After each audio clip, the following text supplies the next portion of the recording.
So much for joining us today.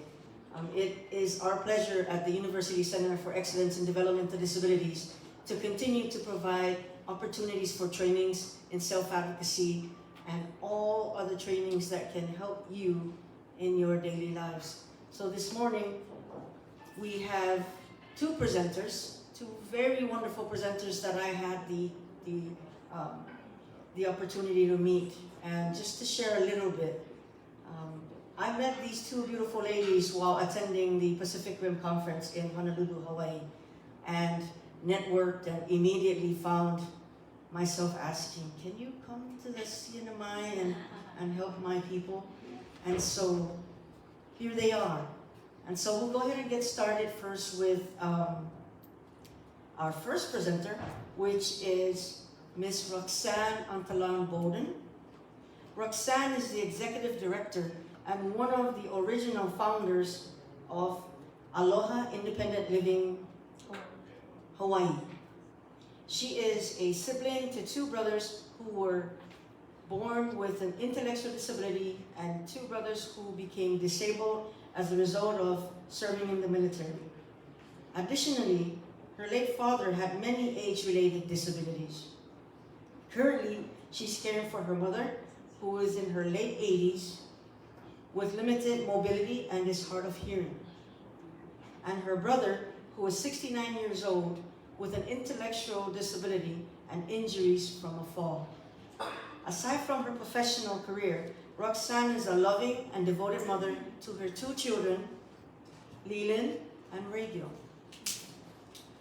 A graduate of Hawaii Pacific University with a degree in psychology, Roxanne began her career in the independent living field in 1992, where she worked as a student intern at the Hawaii Centers for Independent Living. She was later hired as the Outreach Independent Living Specialist, where she covered the Leeward and the North Shore areas of Oahu. She was then promoted to Outreach Director, where she assisted former Executive Director Mark Obataki with the creation and hiring of staff for the Guam and Commonwealth of the Northern Mariana Islands Centers for Independent Living. So this morning, I bring you Ms. Roxanne Antalan Bowden.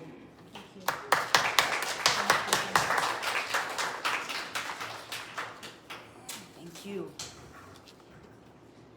Aloha, hafade, tiro.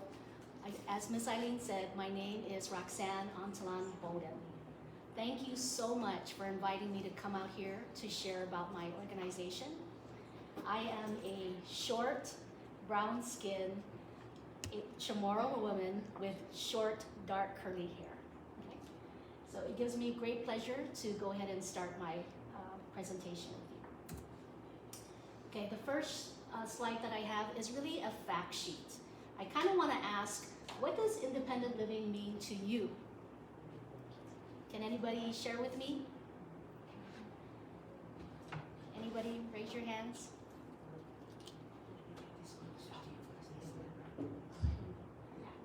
Can you hear me a lot better?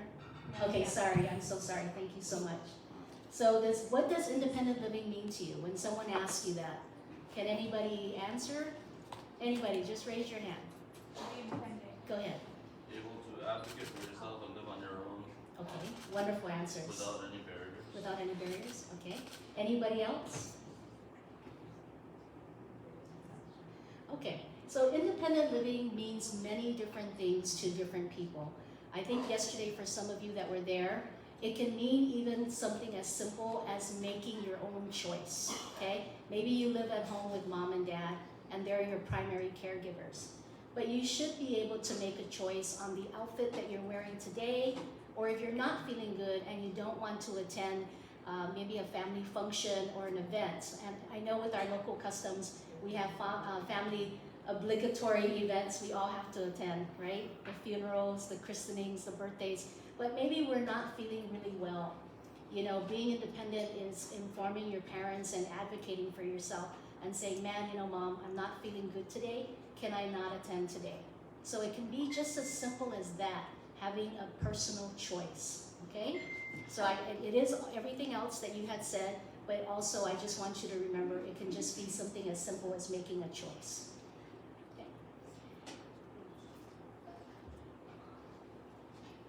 So one of the things that's wonderful about Centers for Independent Living is that all the services that you get at Centers for Independent Living are free. You just have to qualify by being a person with a permanent disability, and you need to have a need or a goal, okay? So when you come into a center, just because you're disabled, you're not gonna just show up and say, hey, I have a disability, what can you do for me?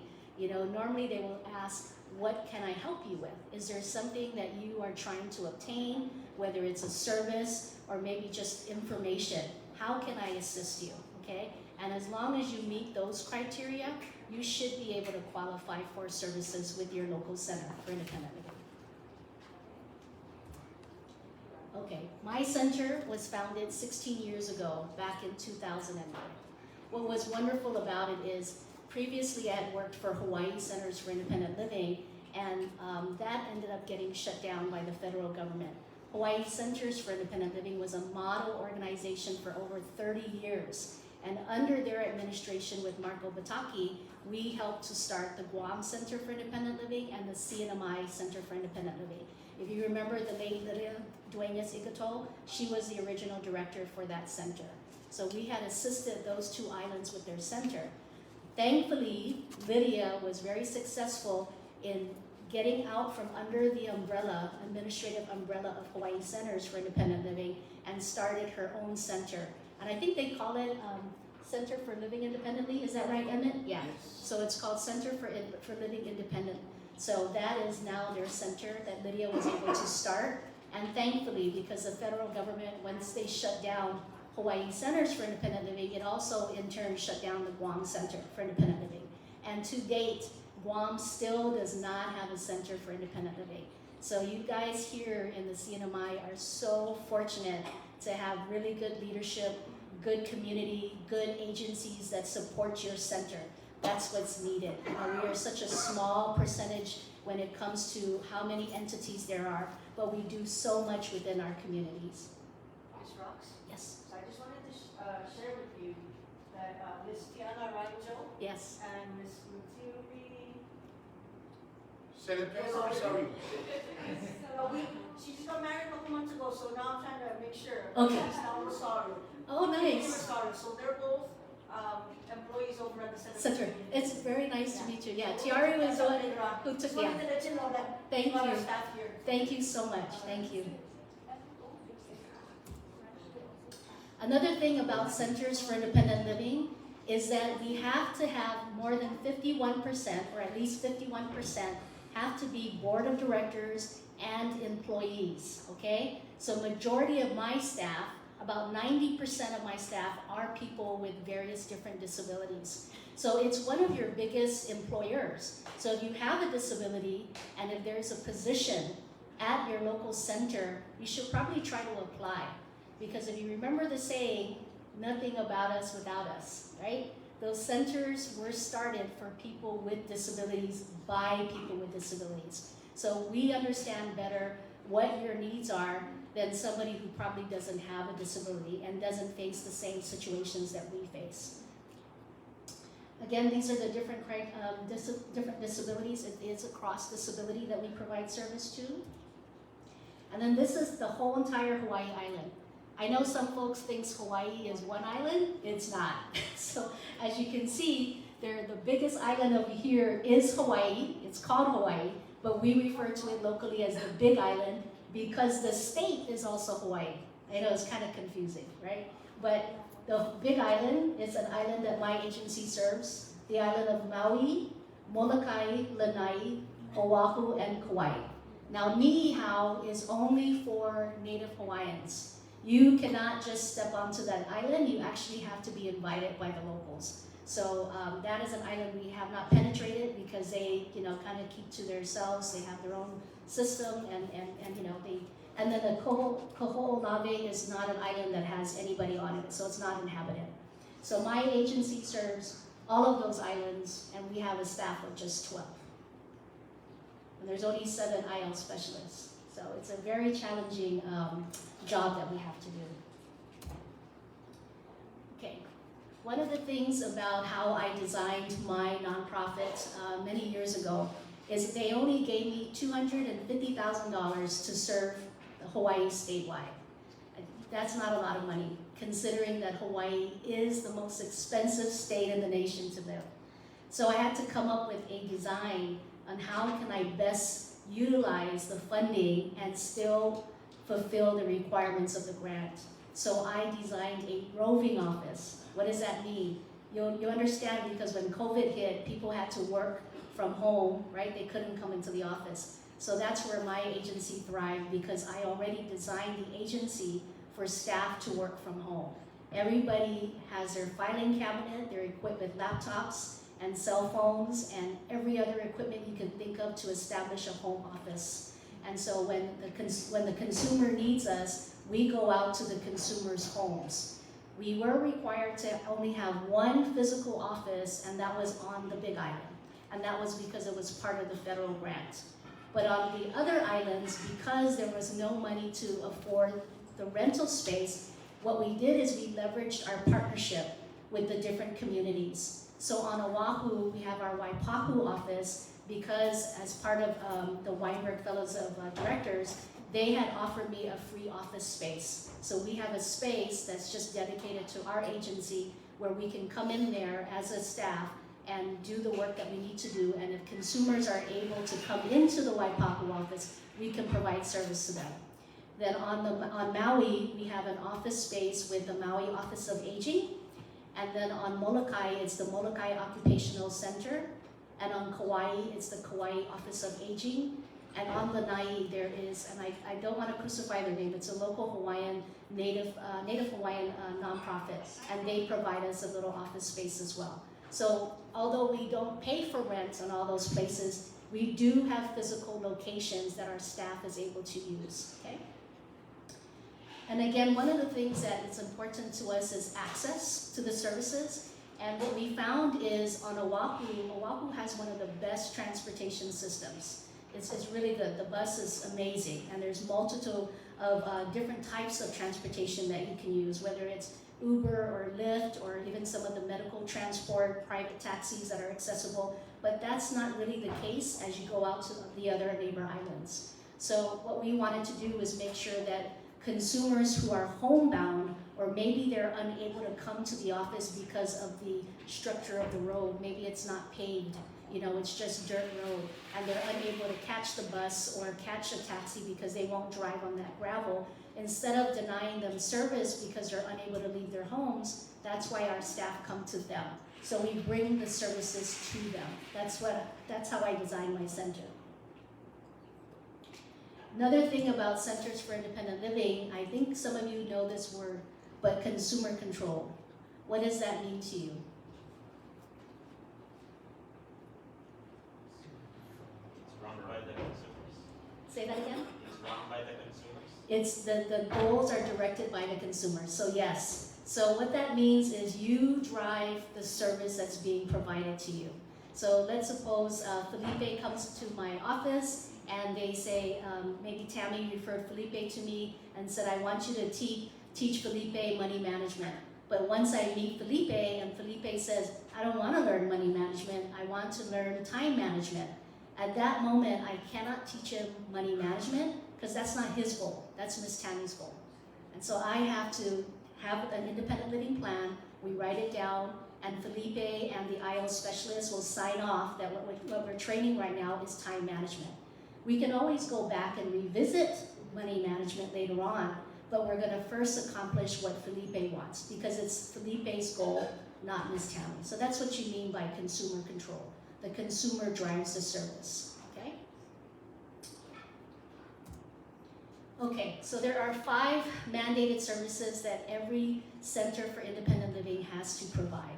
So not the CIL staff, I don't want them to reply, but can anybody tell me what exactly does information and referral mean?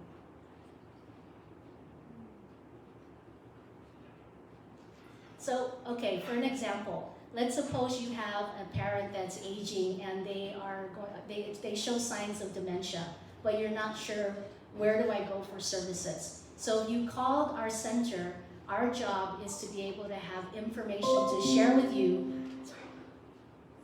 Oh, story storage setting, sorry.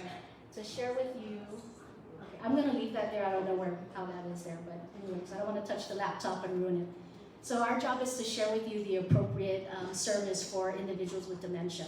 Maybe it's a support group, or maybe it's an organization specifically to address dementia. So that's what information and referral would be. Or maybe you are a parent to a child with a disability and you're not really sure how to navigate because they're going to be entering into school. So normally within the school system, children are normally set up with many different types of services already. We normally find that it's the parents that need to be informed about what those services are and what their children are entitled to receive while they're in school. And then that's where we will come into play and help provide that service to you, that information, or connect you with an organization that provides that. Okay, the next one is peer counseling. And again, peer counseling, you're immediately going to be meeting with somebody who is disabled. So right there is your peer-to-peer connection with somebody who's going to understand probably your situation of accessing services or the challenges that you might face. So that's one of the great things about going into a center is you're probably going to see people just like yourselves, okay? Within our peer counseling, each one of my staff members are required to find out what the needs are within their community. So we have 7 peer support groups in total, and we have 3 Facebook private groups. One is Aloha Independent Living Hawaii, Blind and Visually Impaired Group. They have 19 members. The next one is the Aloha Big Island Deaf and Hard of Hearing Group. We have 132 members. And our newest group is the Wheelchair Life Hawaii for consumers who use wheelchairs. And we have about 53 members and continues to grow. Now on Oahu, one of the things that we learned is the individuals or consumers with traumatic brain injury needed a place to go. So we formed the Hui Malama Po'o support group. And that particular support group is, they use craft as part of their cognitive therapy. And also they're also members and participate in events by the Brain Injury Association of Hawaii. So that particular group encompasses many professionals, retired nurses, retired educators, individuals in the food industry, individuals in the hotel industry, and maybe it's because of a stroke or a car accident that they acquired traumatic brain injury. So they join our Hui Malama support group. On Maui, it's the Hiki no peer support group, and that's comprised with a variety of different disabilities. The same goes for Molokai, the Ikiloa peer support group, also a group with multiple different disabilities. And the same on Kauai, the Laulima Peer Support Group.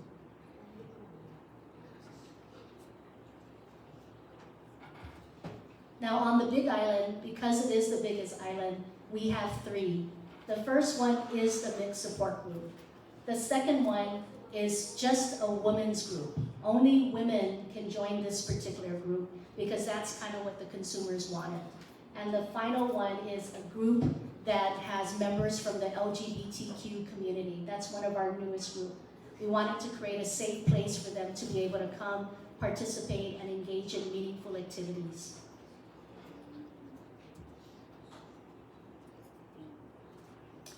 Okay, the next service that we provide is independent living skills training. This particular service is normally for students that are exiting high school, right? They need to learn skills that are going to help them in their daily life. And so normally special ed teachers or transitional teachers will give our agency a call, and we will come out to the school and do a presentation and let them know that we're there to assist them on whatever goal that they need, whether it's learning how to cook, learning how to catch the bus from home to work, or from home to the community college, or from home to the university. Maybe it's them learning money management, time management. Sometimes it's even just how to dress appropriately because some of them want to go into employment. So some of those things will fall under independent living skills. And then advocacy and systems advocacy. This is probably the biggest and most important service that we provide because Centers for Independent Living started as a result of advocating. Ed Roberts is the father of our independent living movement and the Centers for Independent Living. He was a consumer of vocational rehabilitation, and they were denying him employment services, saying that he could not work. Well, he proved them wrong, and he ended up starting the very first Center for Independent Living in Berkeley, California. So he did two things. One, he advocated for himself, and the second thing he did is he created a systems advocacy where he created change. And because of Ed Roberts, we now have the CNMI Center for Independent Living, as well as my center, Aloha Independent Living Hawaii, and 403 other centers across the nation.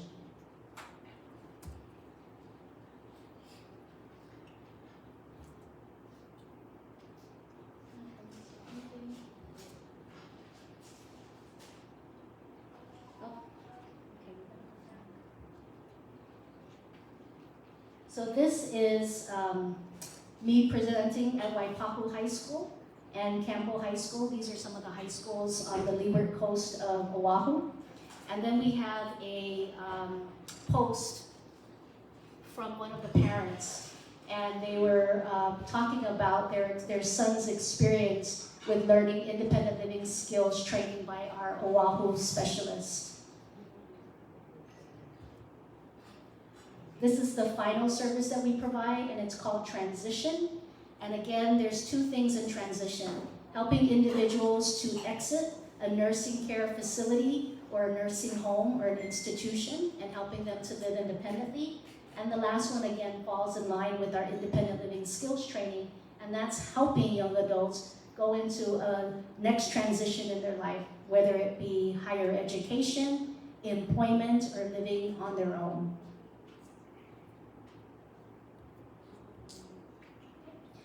Now, aside from those 5 mandated services that every Center for Independent Living has to provide, my center also, on the Big Island only, provides the transportation services. This resulted from funding that came from the CARES Act and from a generous donation from a consumer who had a accessible van, and he passed away. And so his wife was looking and called many different nonprofits. And I think the kicker that made her give it to our agency, or felt that it was kind of destined for her to give it to us, is because her husband loved Santa Maria in Kamloops. And when I mentioned that I'm from Guam and that's our patron saint, she was like, you know what? I think it was meant that we were to give this accessible van to your agency. So with that accessible van, what we had done is we had helped consumers during COVID transport them to the doctors, to get their blood work, to get their prescription. Our van driver will help them with shopping. So if they go into the grocery store and they need help in retrieving items on the top shelf or the bottom shelf, or even just carrying their bags, our driver assists them. With medical appointments, if you have a service animal, our driver can assist with watching your service animal if the doctor doesn't allow your service animal into the examining room. And additionally, any kind of medical forms that need to be filled out, or as you're checking in as a patient, sometimes there's forms that need to be filled out and our driver can assist with that. Also the laundry. Some of our consumers are not able to afford a washer and dryer at their homes. Maybe they live in an apartment complex, so they need to go to the laundromat. And so our driver can help transport you to the laundromat and help you with carrying your laundry basket or putting it in the washing machine or the dryer and retrieving it. So what we offer is a personalized transportation service for our consumers on the Big Island. Okay. So what happens when you are a consumer and you need service? The first thing you would do is, if you're able to walk into our office, you can walk in yourself or give our phone number a call and call yourself. We can also get referrals from different organizations. You can go onto our website. We have a contact form there, and you can fill out a contact form and let us know you need help. Or you can just email me at info@alohailhawaii.org. Okay? Once we get the request for service, an IL specialist is then assigned to you. Our deputy director is the one who receives all the requests for services.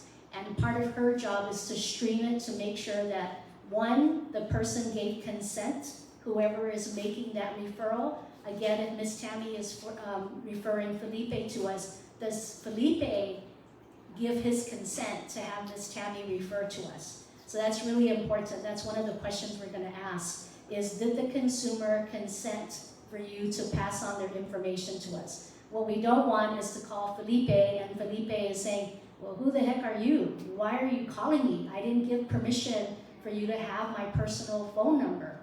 So that's, again, part of that consumer control from the very onset, is making sure whatever referral agency is referring a consumer to us, that the consumer gives permission, and that we will ask that as one of our requests for service questions.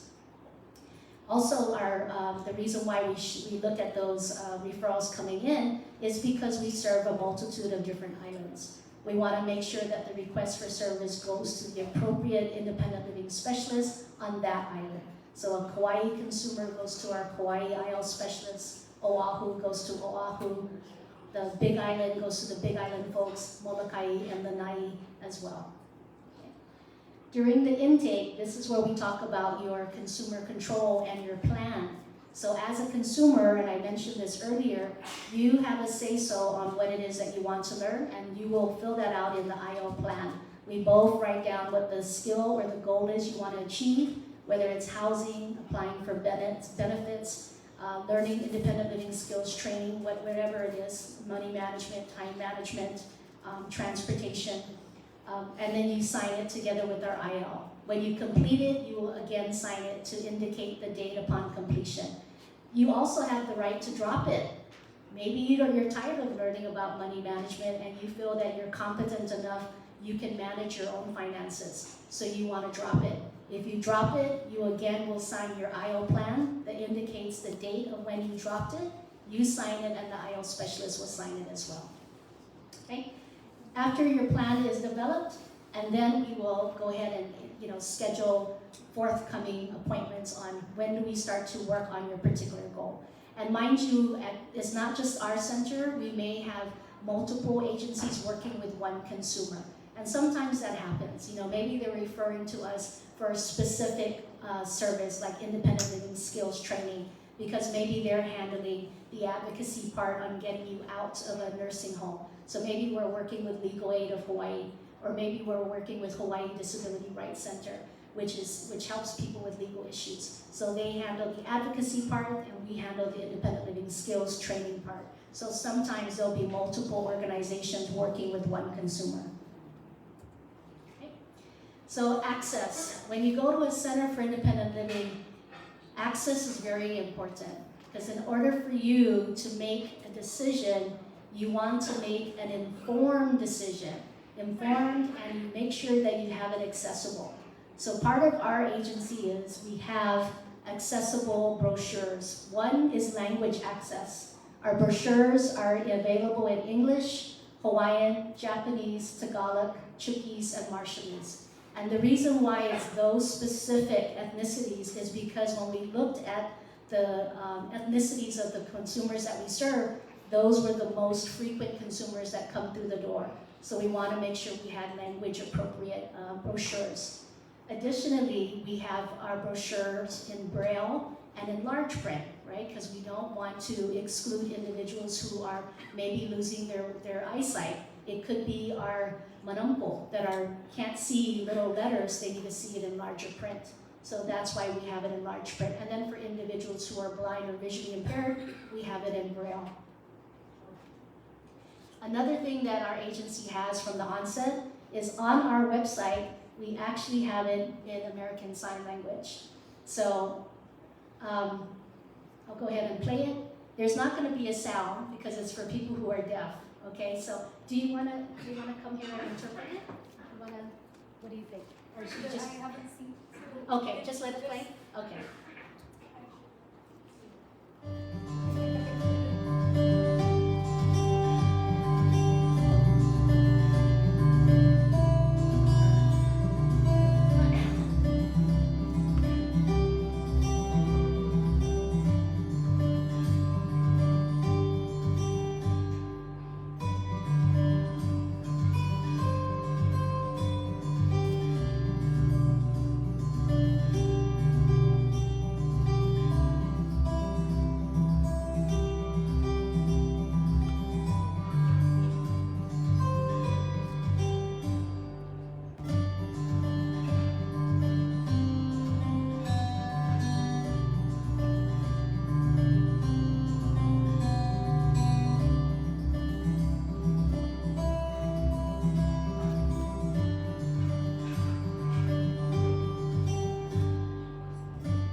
found on our homepage, our website.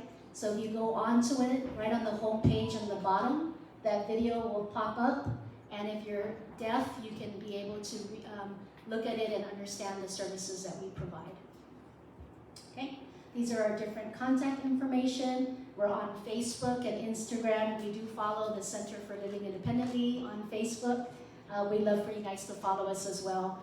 We also had a podcast. It's called Disability with Ma Lama, and you can find us on Spotify, Breaker, Google Podcasts, Public Radio, and RSS. In fact, Ms. Tammy was one of our guests that we interviewed. So the first season, we interviewed different service providers, and then the second season, we interviewed consumers that are disabled, and to share their experiences. One of our board members, our former board chair, Dara, was an extra on the TV show NCIS Hawaii. You guys watch that? So she uses a powered wheelchair, and when they asked her to be an extra, the State of Hawaii Film Office did not make it accessible for her. She'll share her story. Her care attendant, Hannah, was with her, and they were in tears because they asked her, why can't you get out of your wheelchair and, just walk over to the set? And we're like, what are you talking about? She's in a powered wheelchair. That is pretty much how she moves. And so she shared her story. It was a very horrible experience. So she posted about it on Facebook. And then Vanessa, the wife of one of the stars of NCIS, but it's the wife of, what's the name of the guy that was married to Nick Lachey. Nick Lachey's wife. Yeah, well, Jessica Simpson was the first one. The current wife is Vanessa Lachey. So she saw the post, and she called that State of Hawaii Film Office and reamed them. And so then they called her back, and this time they got it right. So what did she do? Remember one of the services that we provided? What was that she did? Wait, can you describe the scenario again? She had posted about her experience on Facebook.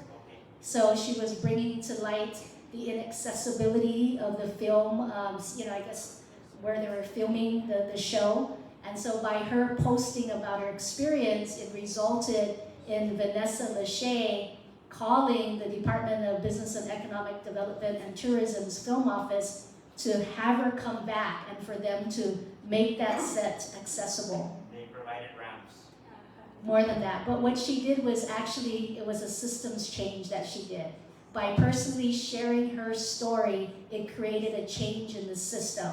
So hopefully Hawaii will learn this, because there are many wonderful people that would love to be extras, in local productions. And they are people with disabilities. But they need to be mindful when they say that anybody can come and apply to be an extra. If you're gonna open it up for everybody, everybody includes us, right? So they needed to learn that. And unfortunately, it was posted and it was shared by so many people to the point that it got to the actress. But I think it needed to be done.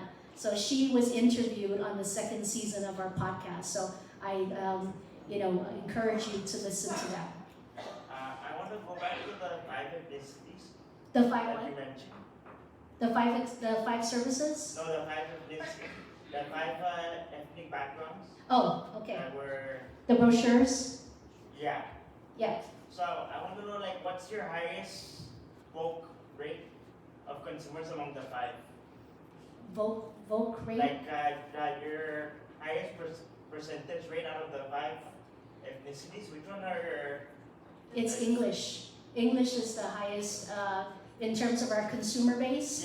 Yes. Most of them that would come in can speak English. It's going to be English. And then of the other ones, it would probably be Tagalog is next. And then we have a group on the Big Island that are Chuukese and Marshallese. Yeah. Is that a big group of them? It's not necessarily a big group, because they're very, what we found out is you have to be invited into some of their groups because they see us as outsiders, right? So as long as we have one of the Chuukese or the Marshallese that invites us to meet with their members of their group, they have their own Big Island Marshallese group or Chuukese group. So we need to be invited. You can't just show up to their group because they don't know who you are. And so once we got invited and we were able to share some of the experience of how we assisted them is when they started referring people to our agency. So we just wanted to make sure that in terms of language, we included them because they are a group that have come to us for services.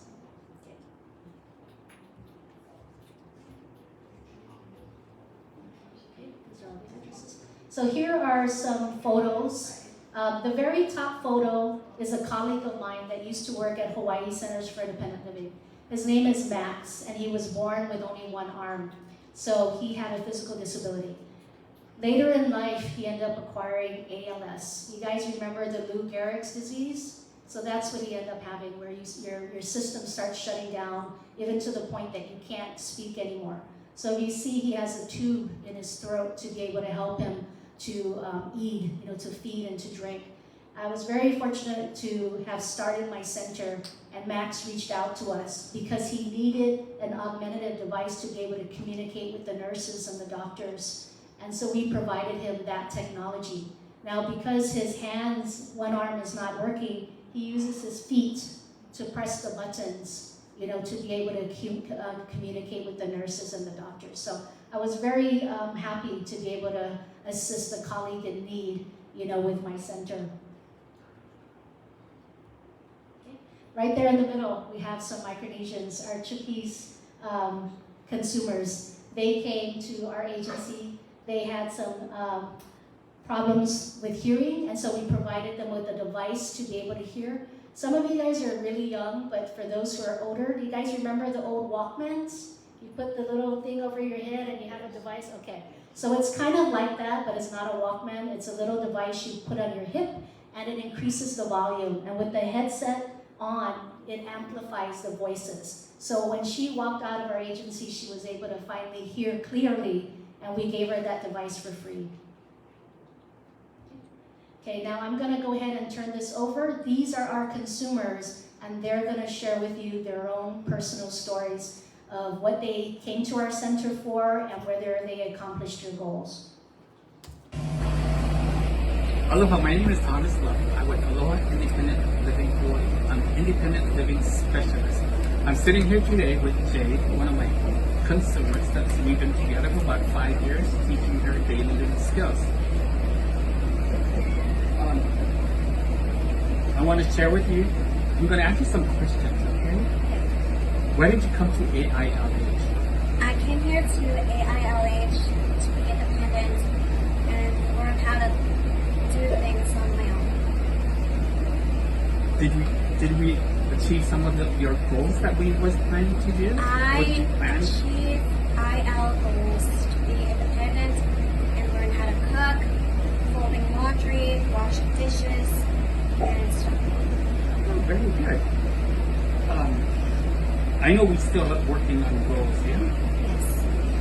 And one of them was cooking. We're still working on cooking. Yes. Did you enjoy cooking? Yes, I'm really enjoying cooking. Yay, that's good. And the last question is, has it increased your sense of independence ever since we started teaching you? Yes, I'm very independent and learning how to do things on my own because I made it. Is there anything else you want to share with us? Just being independent and learning things on my own without any help, and because I made it. Oh, very good.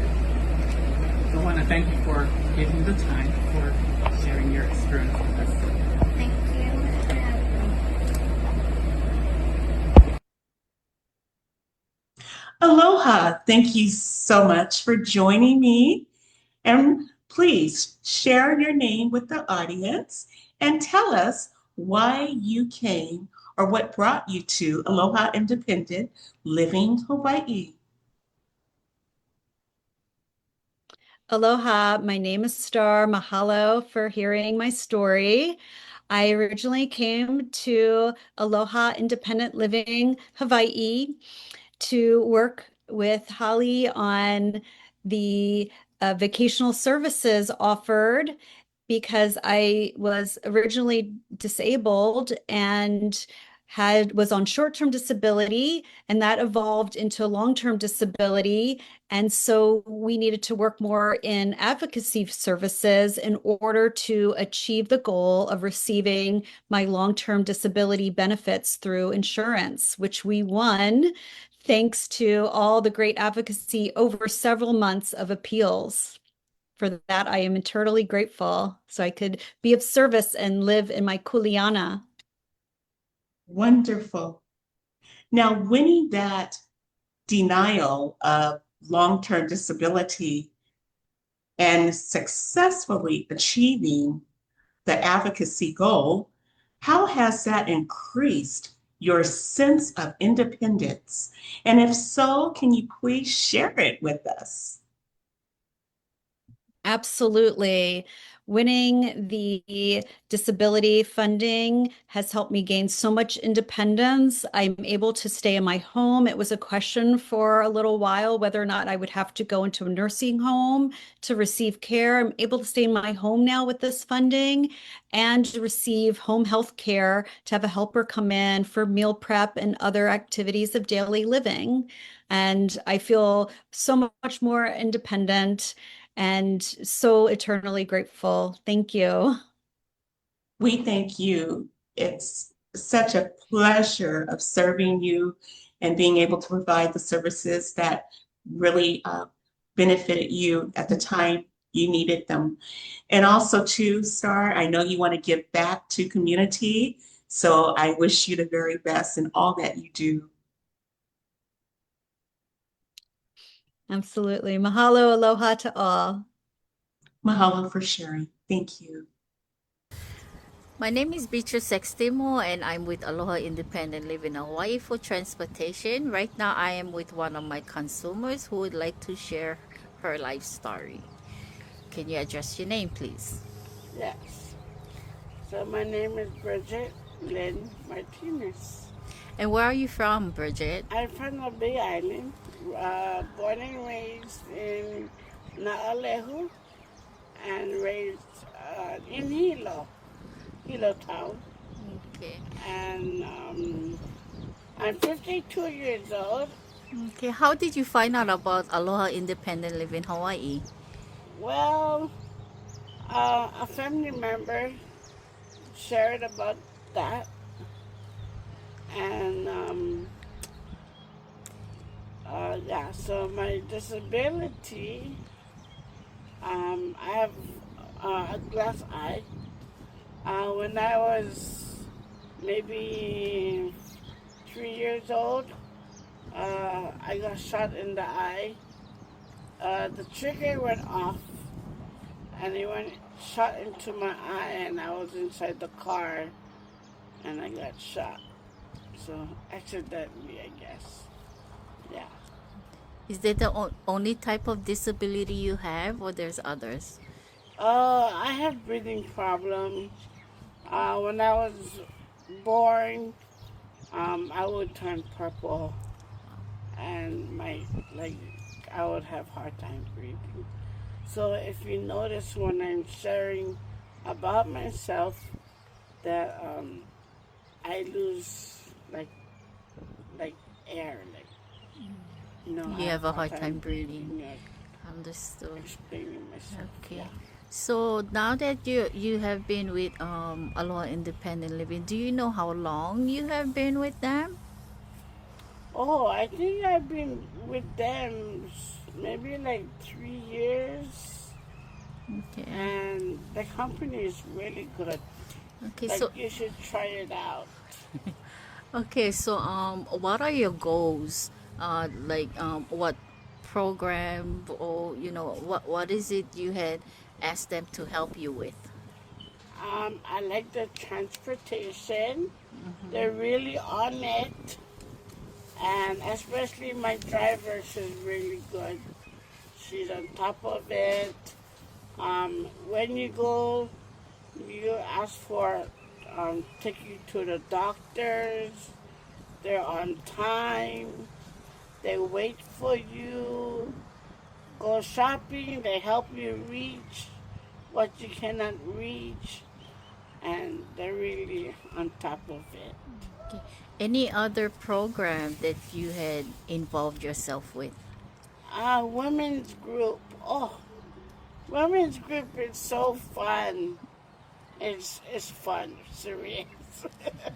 But so we have a place. We find a place to have a day. We play games.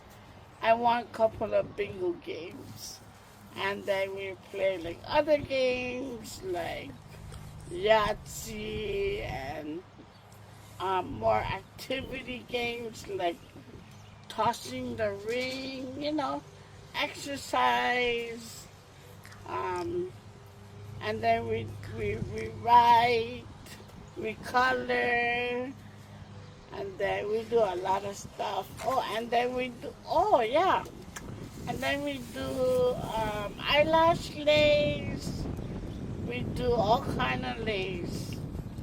Yeah. So, what do you think about Aloha Independent Living? Is it really helpful to you? Oh yes. Aloha Independent, they're really helpful. They check on you. They call you like every month or every 2 months. They check up on you, see how you're doing. You need help, they're right there to help you. And they're like family oriented. They're really cool. Yeah, and if you want to count on them, they have a number that you can call. Yeah. Is there anything else you would like to share? The women's group, they're good, nice people. I think that group that there's Aloha Independent, they're really independent. They're really good. Yeah. Thank you. Thank you for doing this video with me, and I hope to see you soon. You're welcome. Thank you. My association with Aloha Independent Living Hawaii on Hawaii Island. My disability is diplegia cerebral palsy, more on the left than the right. Aloha, my name is Peter. On September 5, 2019, I asked my dad to drive me to Aloha Independent Living Hawaii in Hilo on Hawaii Island. At the time, I was seeking housing and transportation. I was told there were none. Fast forward to April 13, 2023. I went back to the Hilo office with Dad to request once again, only for transportation this time. I got accepted to ride the accessible van with the ramp, for I use a rollator walker. In September 2023, my dad could no longer drive. Also at this time, we had moved into a new home, and I would call into the Hilo office when I needed a ride. Also at the same time, I had been struggling to set up my mail service. So in October 2023, I filled out the paperwork 3 times on 3 separate occasions to receive mail at my new residence. Nothing happened. Not long after this, my dad passed away in November 2023. So on April 10, 2024, I asked my niece to drive me to the Aloha Independent Living Hawaii Hilo office. I then requested an IF specialist to help me to do this. We made phone calls together to the Hilo post office and still nothing happened. Then, on April 19, 2024, we called the postal 1-800 number and made a formal complaint. After this incident, the postal worker came to my residence and said where to place the mailbox and also had it approved. On June 14, 2024, I began to receive mail at my residence.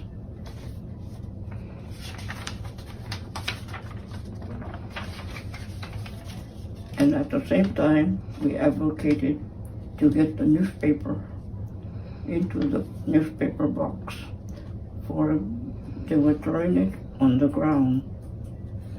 Also, the newspaper would get wet and unable to read on rainy days. Both my requests were granted. Not long after this, my mom passed away in September 2024. Through all of this, Aloha Independent Living Hawaii in Hilo has helped me gain my independence and helped me grow as a person. Mahalo for your time. Aloha.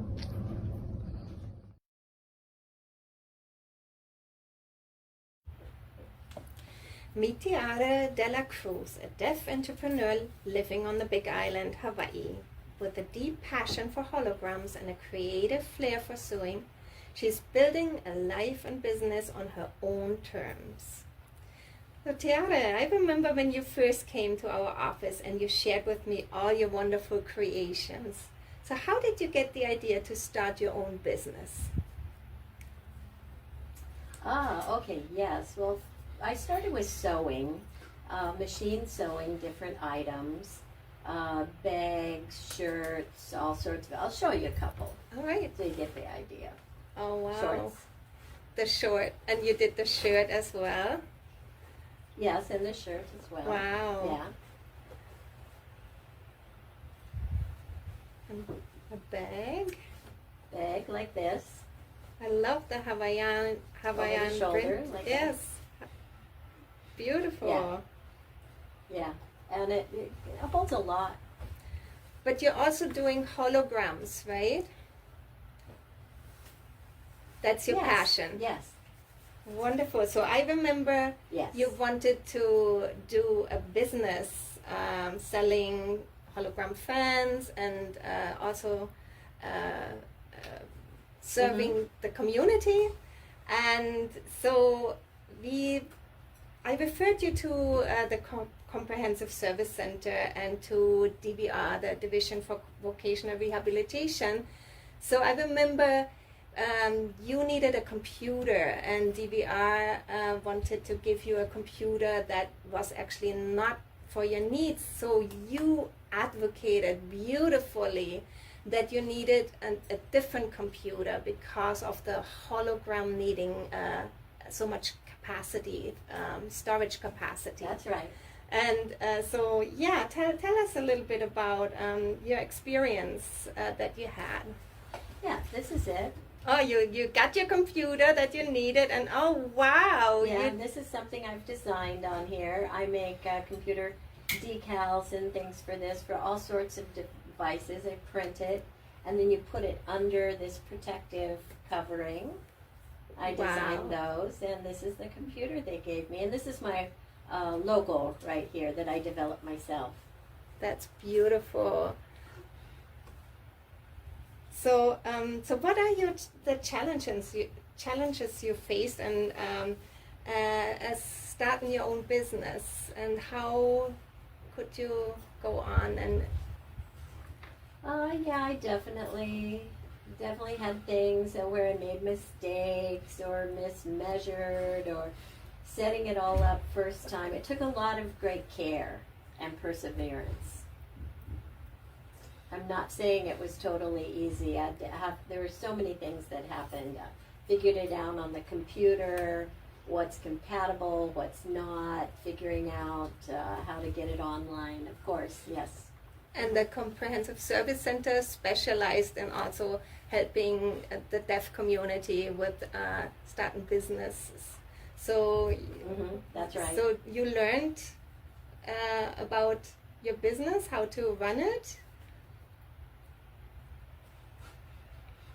Yes, I had to pay attention, and I had asked a lot of questions, but finally got them all answered and successfully. It took a while, it took several times. It's a slow process, not the easiest thing in the world, but and things are expensive, so I needed help finding discount prices, and yeah, like that.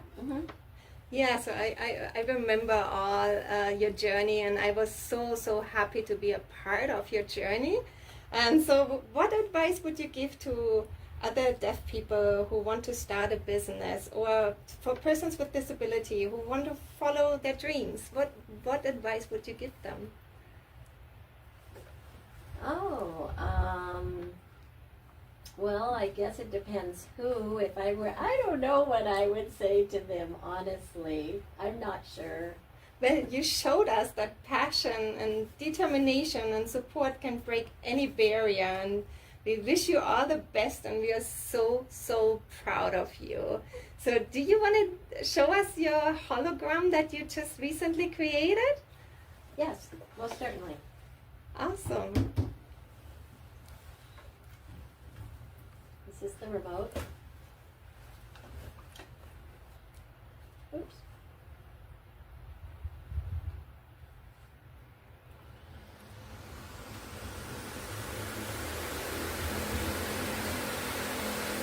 Fish.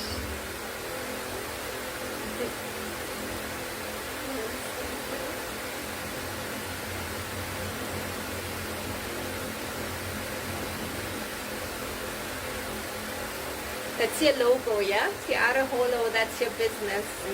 Oh wow, you did our logo. Oh my god, how beautiful.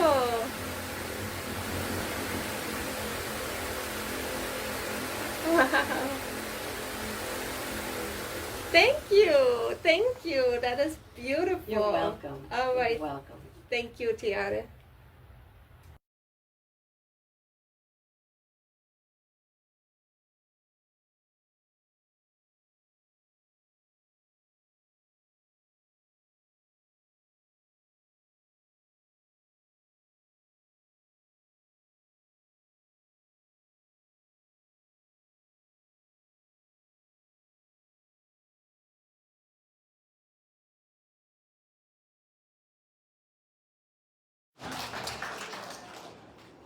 So the consumers that you were able to see was Jade from Oahu, Star from Kauai, Bridget, Peter, and Tiare were from the Big Island. Thank you so much for allowing me to share a little bit about what we're doing at our center. Thank you.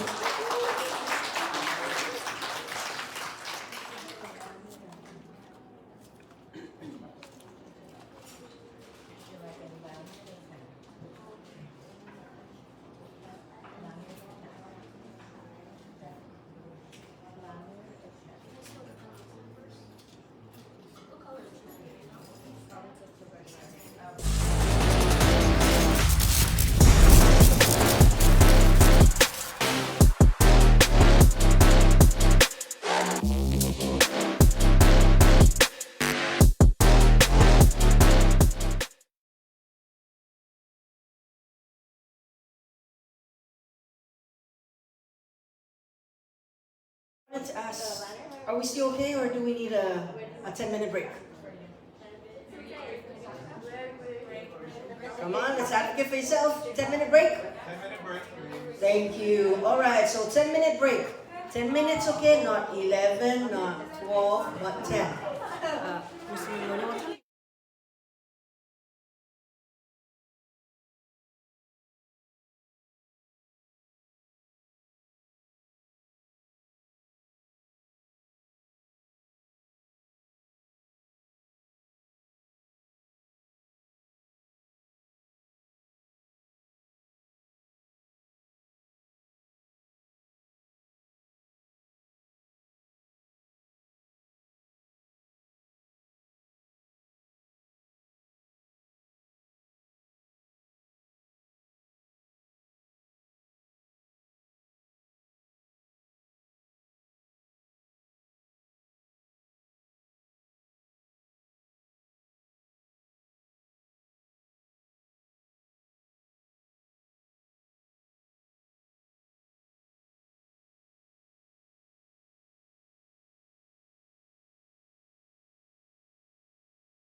Gentlemen, let's get our next presenter up and ready.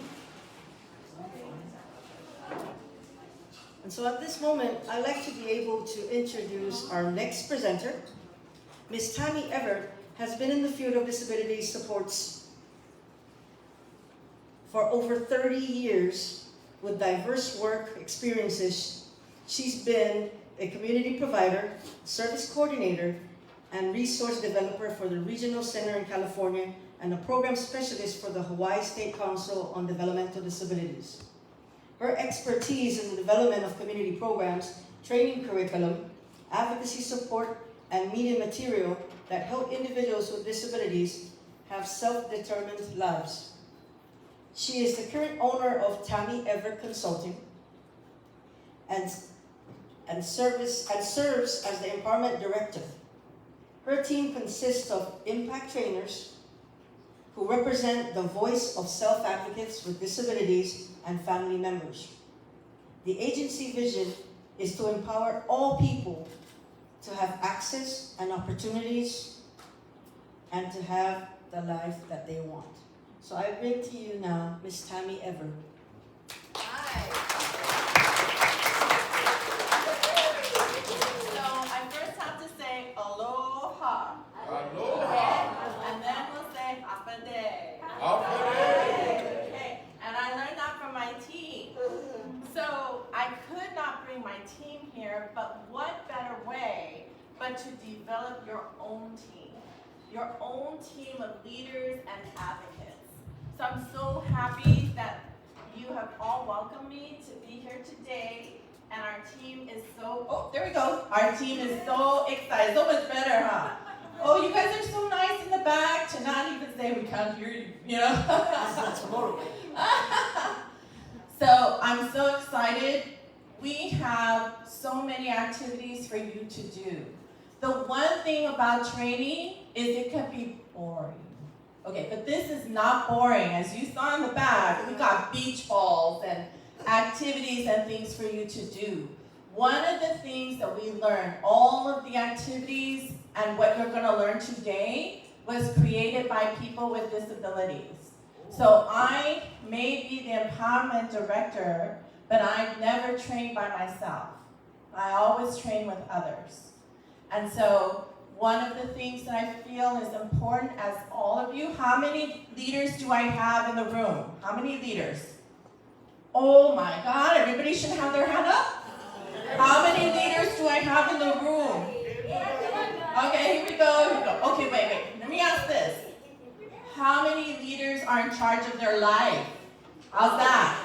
How many people in charge of their life? Oh, come on. Get that hand up. I see the smile. Okay, there we are. There. Okay, that's a better question. Because am I in charge of your life? No. Are you in charge? Yes. Do you guys get to say what's important to you? Yes. Do you guys get to have the voice? Yes. And today we're going to learn how we use our voice so we can be out there in the community to teach others. Because how many of you want to help other people? How many of you want to help? Okay? And that's what we're here today. Okay? But I could not do this on my own. So I want to recognize the team that is helping you today.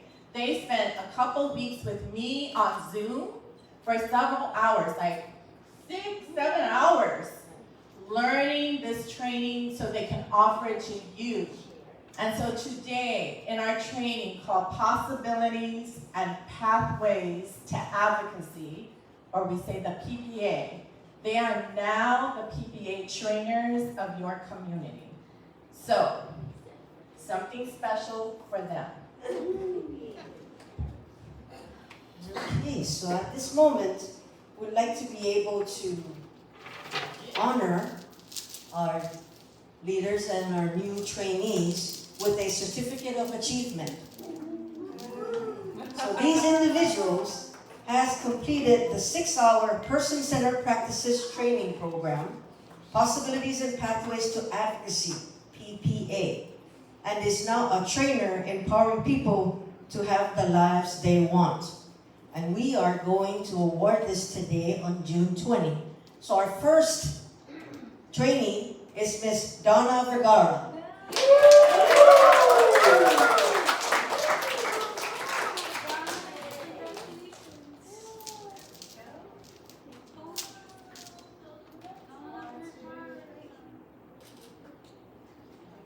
Yes, that's right. Our next trainer is Miss Dorson Titingfong.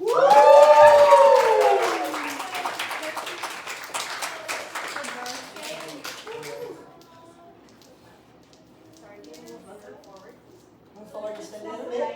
There you go.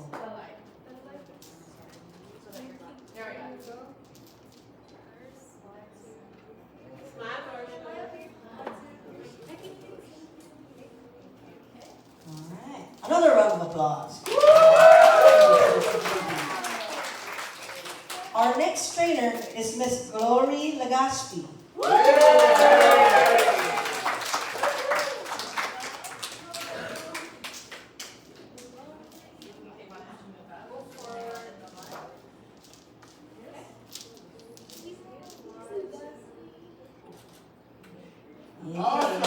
Another one. Yay. Our next trainer is Miss Hannah Igisayer.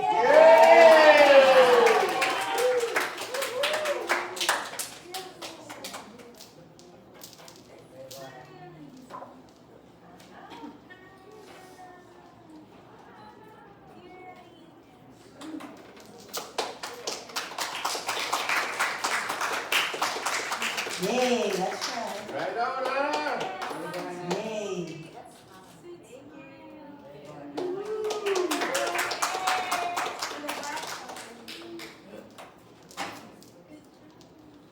Okay. Our next trainer, the one and only, Mr. Eleuterio Fitel.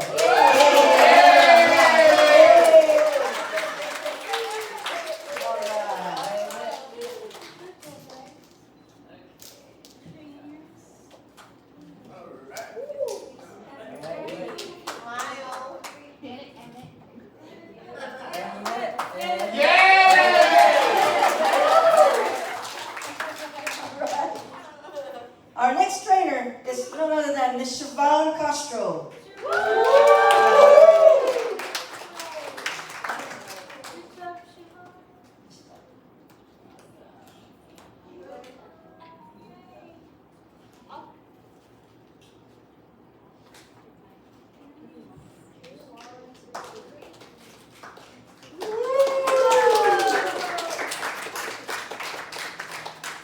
Our next trainer is from the beautiful island of Tinian.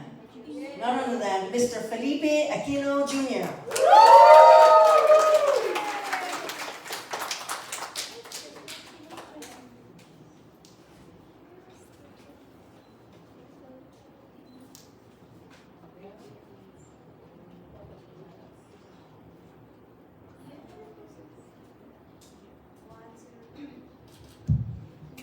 Another big round of applause for our team.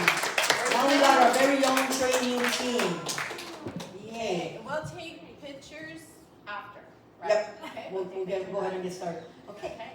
I give you now Miss Tammy Everett. All right. Thank you. Okay, our training today is about how we are creating access and opportunities to have a meaningful life. It's one thing to be a part of things, but it's another thing where you're participating and you're feeling joy and happiness in the things that you're doing. So today we're going to talk about that and how we can make things happen to have a stronger voice, to be there for others, and to be the example. Oh, that's me. Sorry. Okay, so, Doris?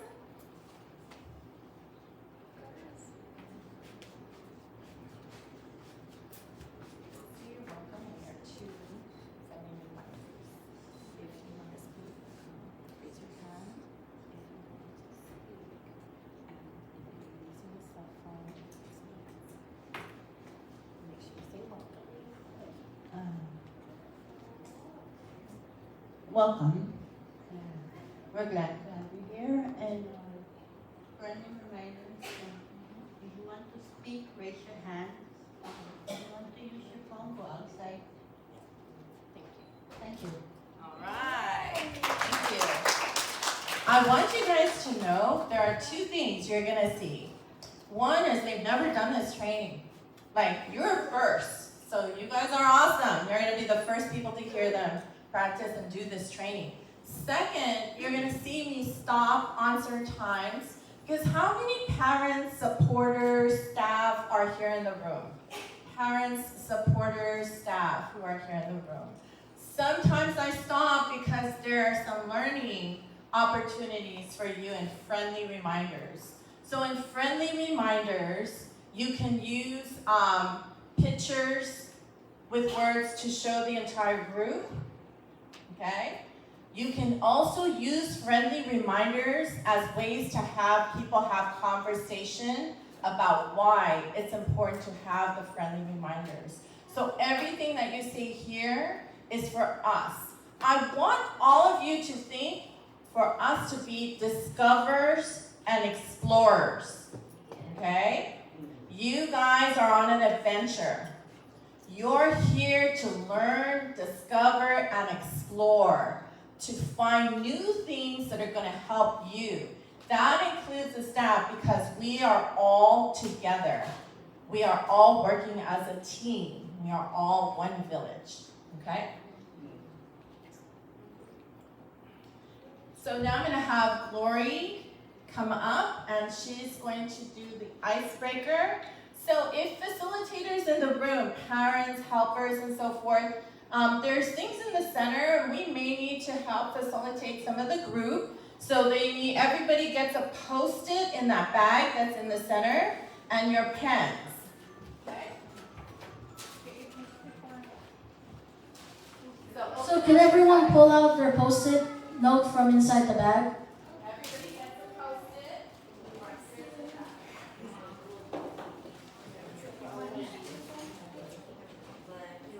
We're gonna keep you busy today.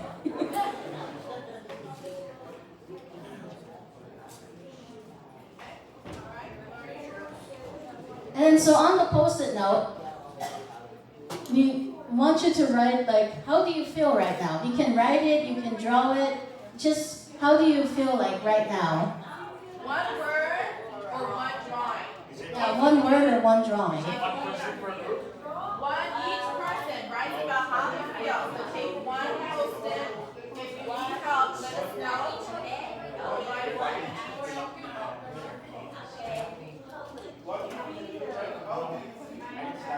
Are you happy? Are you sad? Are you mad? Are you excited? Are you nervous? One word, and then our trainers are going to collect the Post-its. So when they're done, bring them out to the front. You can draw a picture, a happy face, or you can write a word, happy, excited, hungry, right? You do it.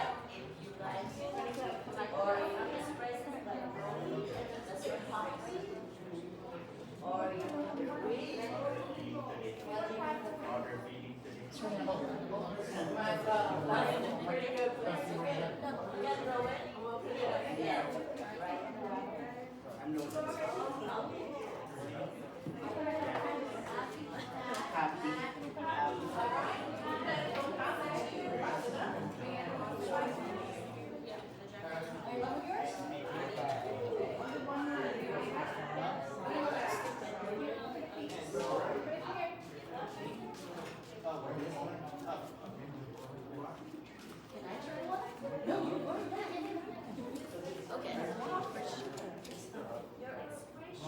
You're an example, so you do it.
So this icebreaker is for us to get a feel for how you guys are doing right now, right?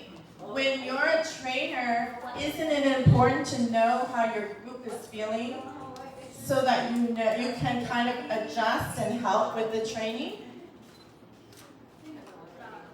And thank you so much, everybody, for sending your Post-its up here.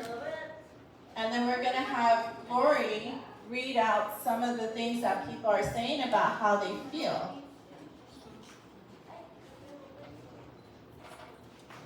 So I'm seeing a lot of happy, a lot of happy, happy, happy, happy. I think everyone's happy, so I'm excited. It seems like everyone's happy. I see good, all right.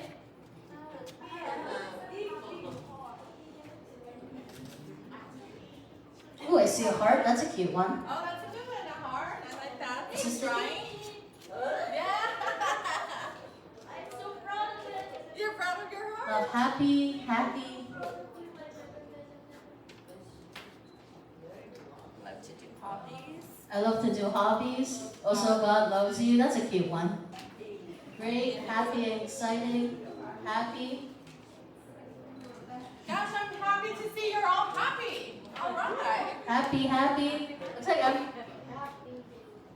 like mostly everyone said happy. Excited, blessed. Like everyone seems to be doing good. All right. Let's see. Let's see. Feel? What did we have? Excited. Straight face. Yeah, straight face. Indifferent. Okay. It's so good. So we have some people saying different. We have some people saying, I'm not too happy, right? But that's okay. One of the things that's really important is we talk about goals and skills and things, but we don't talk about how we feel. That's so important. How you feel could change what happens in your day, could change what you do and what you learn. And so it's kind of good for us to think about, how do I feel right now, right? Because then if we need some help, then we can ask a friend or we can make that change, okay? So good to always start with, how do I feel, all right? So thank you, guys. Good job. And programs and family and facilitators and trainers, staff, this also works with everybody, right? You do an activity like this icebreaker, you really get a feel before you start training. So what does it mean to have a meaningful life of possibilities, right? Our goal is that we want people to have a voice. We say that all the time. But if we're helping people, we need to figure out, what are some of the things that you have to learn to have that voice? Well, we need communication. So if it's not talking, then it's having a helper or some kind of device or something that helps us talk about what is important to us. We also need to have relationships. We need to be able to talk to people and socialize. We need to understand our culture, because it's our culture, who we are, where we're from, how we're raised, that helps us to be the strong person we are. We also need to look at universal design. You guys are going to learn all of this today. Universal design. We heard about someone who couldn't act on a TV show because they couldn't accept her wheelchair. So is that universal design? No. That was something that the design or the way that place was made, that location, did not allow for wheelchairs. So when we're talking about universal design, we're talking about allowing everyone access, the ability to be there, to participate. We're also looking at having a voice in advocacy. I know we have a lot of advocates in the room. Let's see the hands. Advocates in the room, right? So you guys are strong in that. But having a voice also means knowing your rights, knowing your responsibilities, means making choices. And remember, when you don't make a choice, you can't do it, who do you ask? Who is the trusted person? Someone want to share a trusted person they ask? A family member. Anybody else have a trusted person they ask? Friend. Excellent. Me? Oh, God. Yeah. Who? Trust God. Yeah. Trust God. If you trust God and you pray on it, right? No, trust God. Okay? So you have to think about where and how you can make those choices. Okay? And like we said, access opportunities. Who knows what dignity of risk is? Yes. Okay, very close. That is, dignity of risk means I have the right to try. Even though it might be hard, even though it might be risky. How many of you cross the street? How many of you cross the street? How dangerous is that? Right? It can be, right? So dignity of risk means I have the right to learn to cross the street, or I'll never get anywhere. So I need to learn it my way. You have to give me a chance to try, a chance to figure out how, my way. Okay? That's dignity of risk. When you have that voice, we move into leadership. Because now you have the tools, you have the way to be a leader. Now it's your time to have that voice, to start sharing. How many of you have a story to tell? That should be everybody. How many of you have a story to tell, right? You should all have a story to tell. It is your experience that makes the difference. People will learn from you, right? And how many of you are self-determined? Tell me, who knows what self-determination is? Self-determination. Hannah, you know? What is self-determination? One word.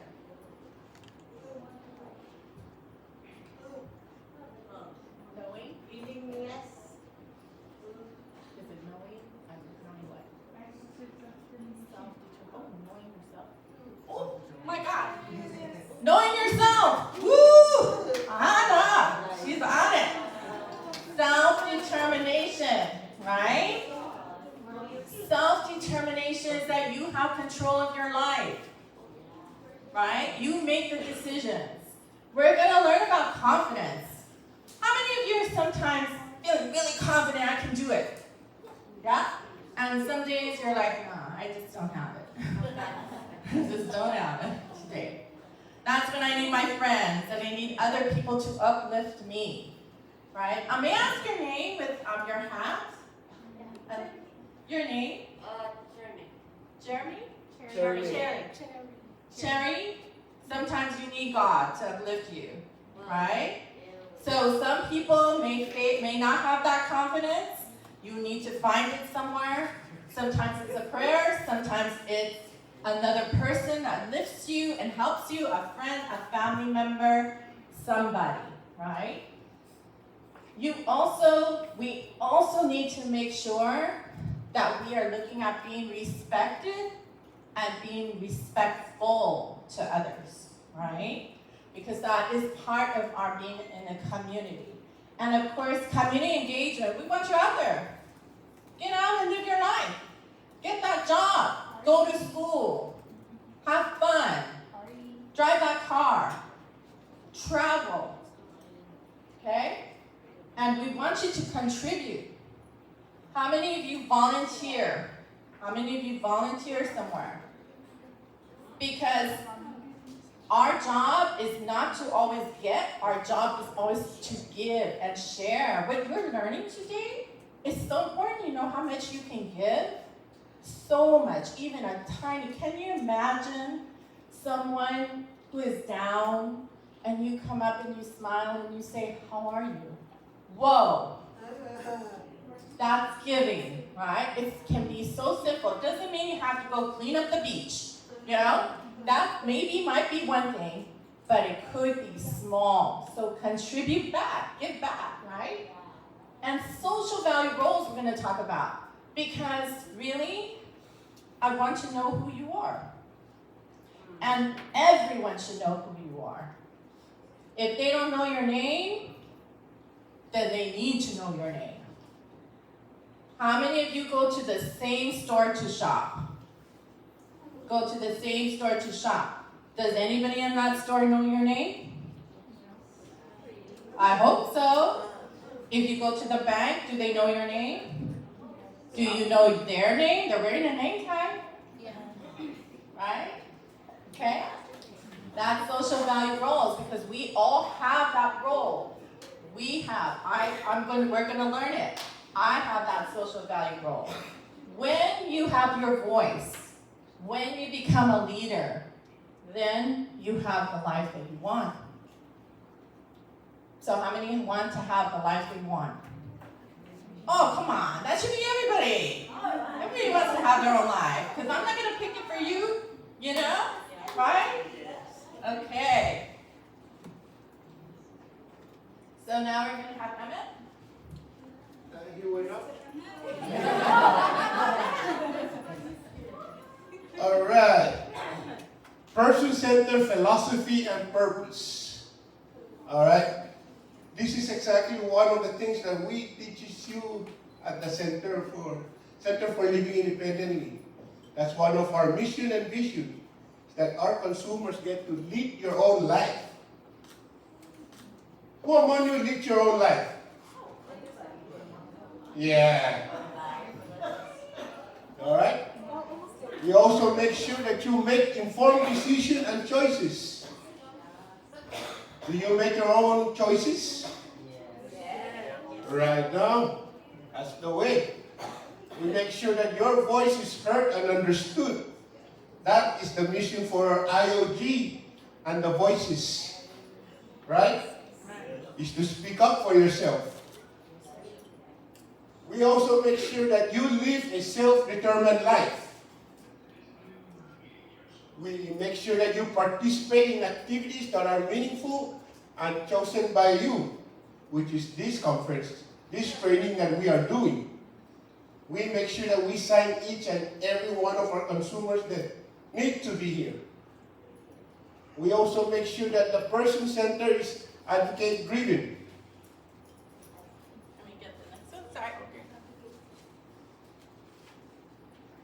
All right. We also make sure that you have access opportunities in the community. Right? We take you guys out every other week. We support inclusion, which is one of our mission and vision. We make sure that there's control, resource, service, and support. We enhance your abilities, talents, and preference, which is you guys are getting trained to be independent.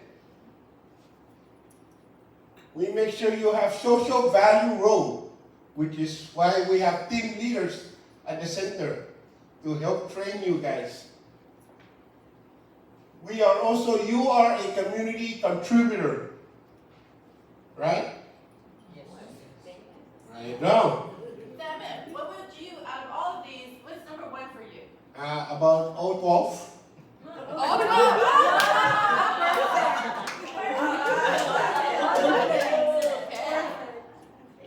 So any of these 12 stand out for you? For me, it'd be number 8. Number 8. Support inclusion. Why? Because I feel that we want to be heard. Because I feel that every person, regardless of disability or how severe it is, should participate in those activities. Yeah. Whether it's going out to the street market, the Flame Tree Festival, and everybody should partake in the event, in the social event or other community events that are taking place. Awesome. I like it. One more person want to share? Oh, back Hey, yes, hold on. I'm coming, I'm coming.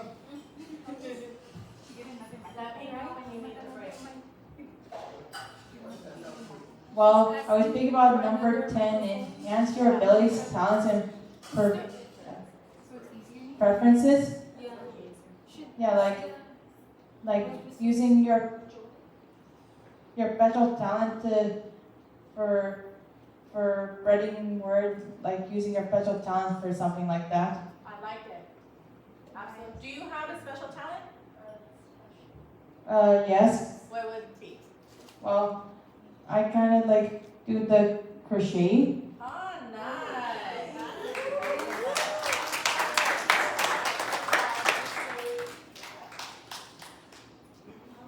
All right. Anyone else before we move on? Anyone else want to share before we keep going? Okay, we're going to keep going. And now we're going to have Miss Lori. Lori. Self-advocacy talk. Well, I want to share my story, but before I do that, what does self-advocacy mean to you? Like, can anyone answer? Good one. Oh, right here. Okay, hold on.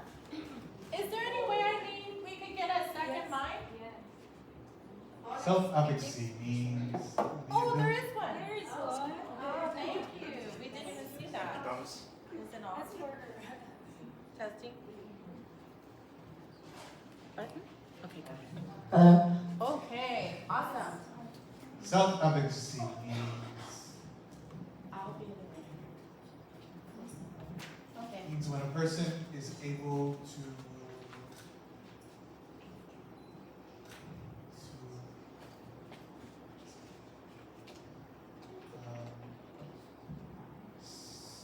support and speak out for themselves. Oh yeah, that's a good one. Speak out.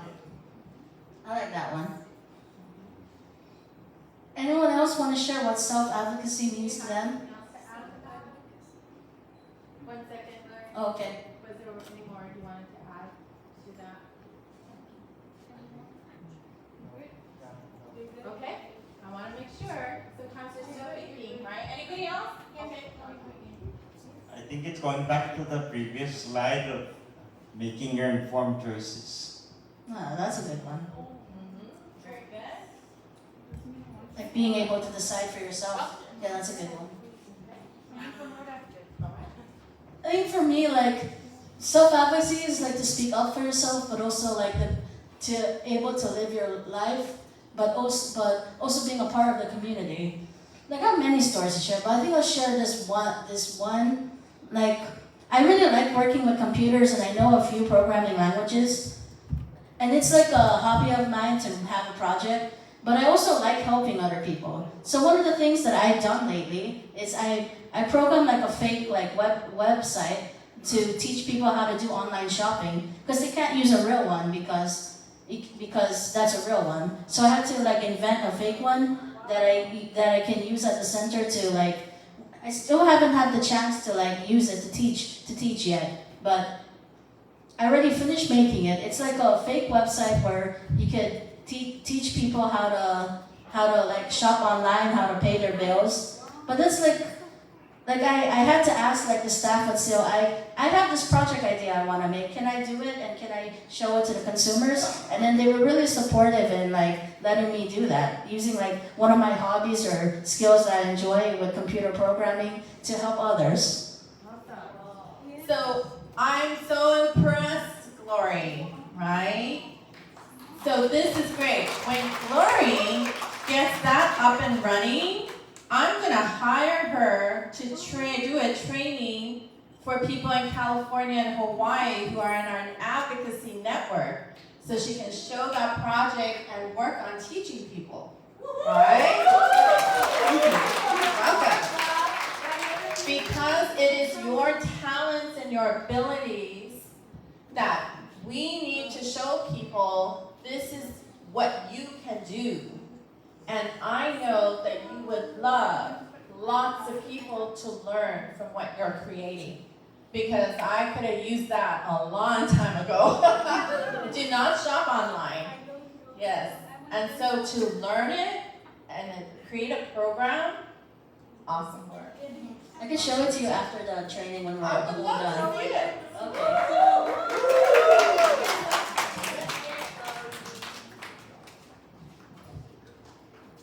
Any questions for Glory before we move on?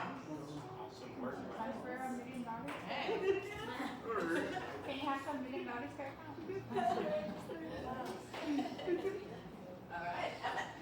All right, I'm back again. All right, the 9 skills for self-advocacy. What you need to be a self-advocate, to advocate for yourself. All right, number 1, self-advocate. What does it mean? I have a voice. Do you have a voice? Yes. All right, then let your voice be heard. All right, independence. That is what we are aiming for at CLA. For each one of you to move out of your parents' house and have your own. All right? I have a freedom for control. No more mommy and daddy. All right, number 3, personal rights. All right? When you live on your own, you have the right to be yourself. No more mommy and daddy. All right? You got to know the rules on what is allowed for people. All right? That is just the one thing. Know what is right for you. Number 4, relationship building. No more secret for mommy and daddy. Have your own relationship. I'm working on having positive relationship. Positive, huh? Hey, my relationship is not in this training. Cultural needs, all right? What does cultural needs means? I have individual belief or rituals. All right? Never forget your culture and where you come from, huh? Social value rules. What does it mean? I'm seen by others as important. Like me up here. Hello? All right? Access and opportunities. I feel free to participate in activities of my choice. See, that's the choice that we give you guys up at the center, right?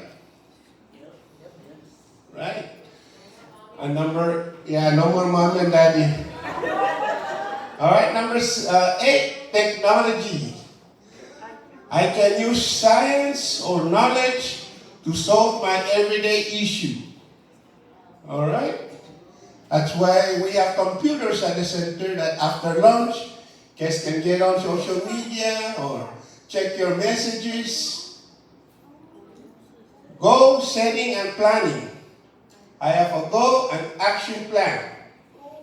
Right? That's what we always tell you guys up at the center. Make a goal, make a plan, set it, and let's move on. Right? Those are the 9 skills you need for self-advocate. Now, any questions? Let's hear somebody if they can choose one. Okay. Anybody, which one of you applies to each and every one of you? Anyone want to share? From 1 to 9? Oh, behind me. Over there. Right there.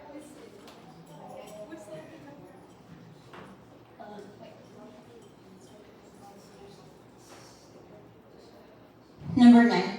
Number 9. Why is that important? Why is that important for you? Well, goal setting and planning. I want to have my own business one day. Do you want to be a businesswoman? Yeah. What's your business?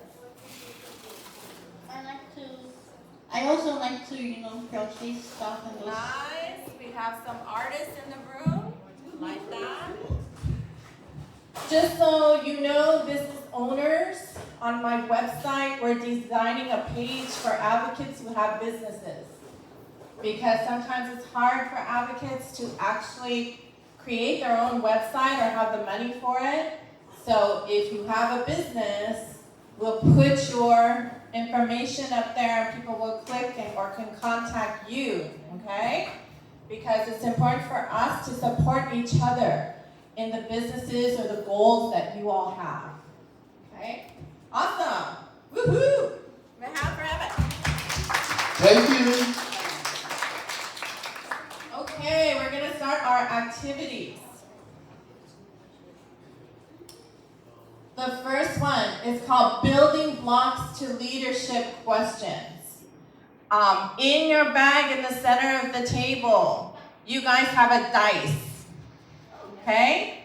Take the dice out. All right, take your dice. Let's see, who's the leader holding the dice? Put your hand up. Leader holding the dice. Yeah. Okay, good. All right. You are going to roll first. Whatever number you roll, you have to answer the question. Okay, this is a chance for us to learn about you and your leadership and who you are. I'm going to give you about 10 minutes, maybe or so. Everybody gets a turn. Okay? We all support. And trainers, can you just walk around the room making sure everybody's doing okay? Thank you. Ready and go.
Okay, everybody, just share. I want you guys to just talk. Because we have to learn how to share our experiences and our ideas. You don't need to write it down. Just have a conversation. Have a conversation. Ask questions to each other.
Okay, did everybody get a chance to answer? Yes. Yes? Everybody, let's hear from the back. Okay, great.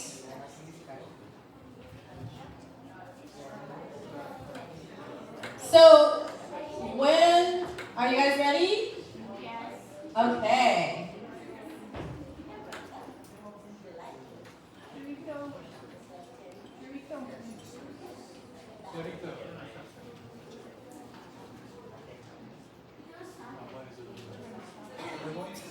Thank you, trainers. I know some people are passing out some of the materials. So, one of the things that's important is for us to have conversations so that we know how to share and understand what it means to be a leader and to have a voice. But the thing that's most important is if you walk out with anything at all, you have to know at least one thing important to you. Because if you don't know, somebody else will make it up for you. So you have to have at least one thing. I really like going to the beach, and it's so important to me. I really want a job. I really want to live on my own. I really want to make friends. I really want to be independent. You have to have one thing at least, because when people like me or Roxanne who presented to you, or Eileen or any of the team members, how can we help you if you can't share the one thing important to you? Because I'm not making it up. I'm not. Okay? Emmett's not either, even though he wants to. Not. Okay. Thank you for participating in that activity. Remember, when you go back to the center or anywhere else, you can make up other questions. You could do it differently. The other way that we do this activity is not just with dice.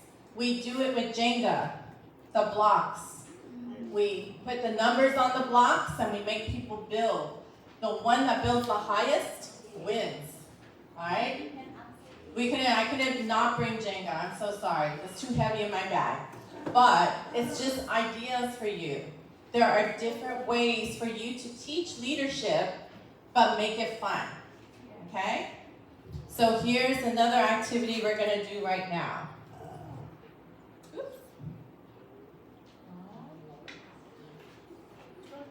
Oops, sorry. Beach ball toss. Okay, this one's easy. You guys should know. So let's get the beach balls. Everybody give one to each table. Very simple. On the beach balls are 3 questions.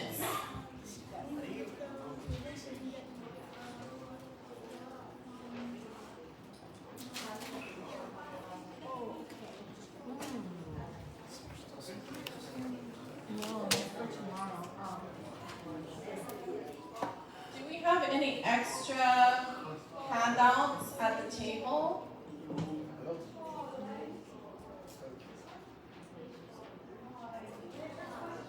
Who didn't get a handout? Did everybody get a handout? Okay, then did everybody get an agenda? Okay. Oh, you need a handout? Okay. Thank you. Sorry, it seems like we ran out.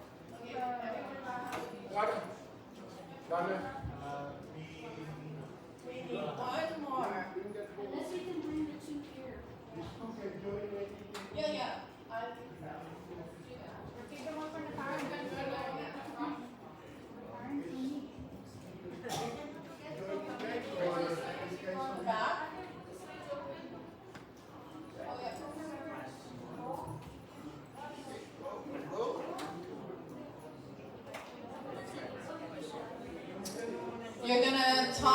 beach ball to someone at your table.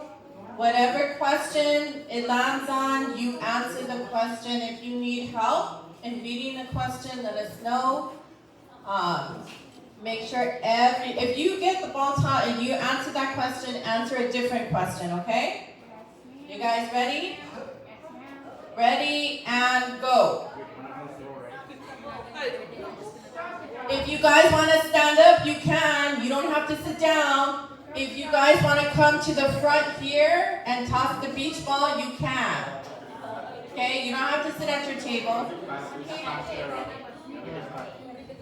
When we're accessible, we do it the way we need to do it.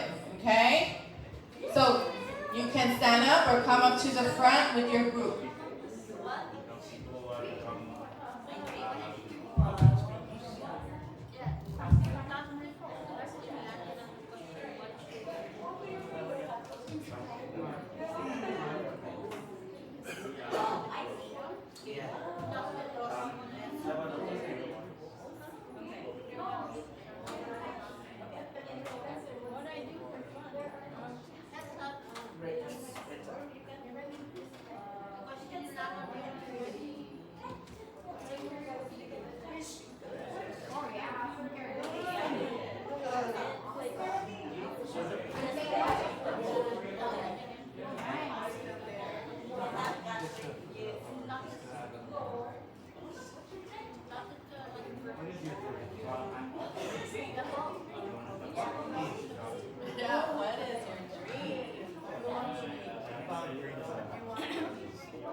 Better we just pass it.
With the beach ball.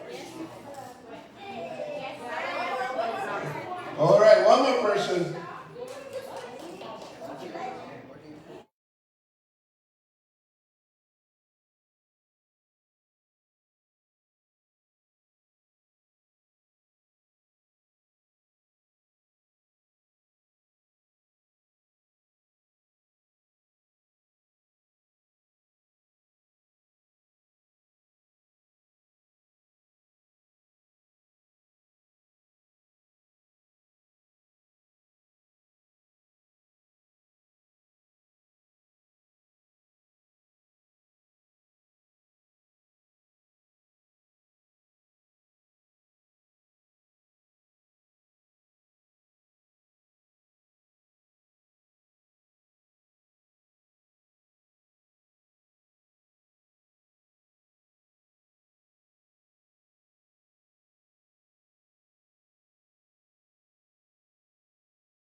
Woohoo! Now we're moving on.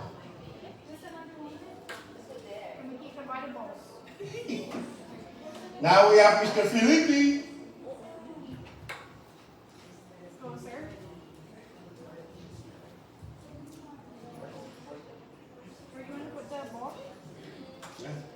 I'm sorry it's in red where it's hard for me.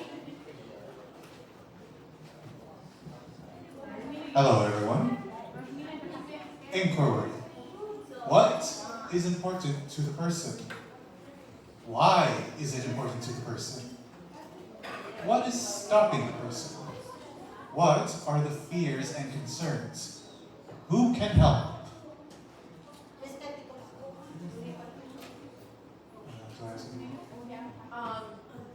Scenario. Why is it important to why is it important to ask questions as a leader?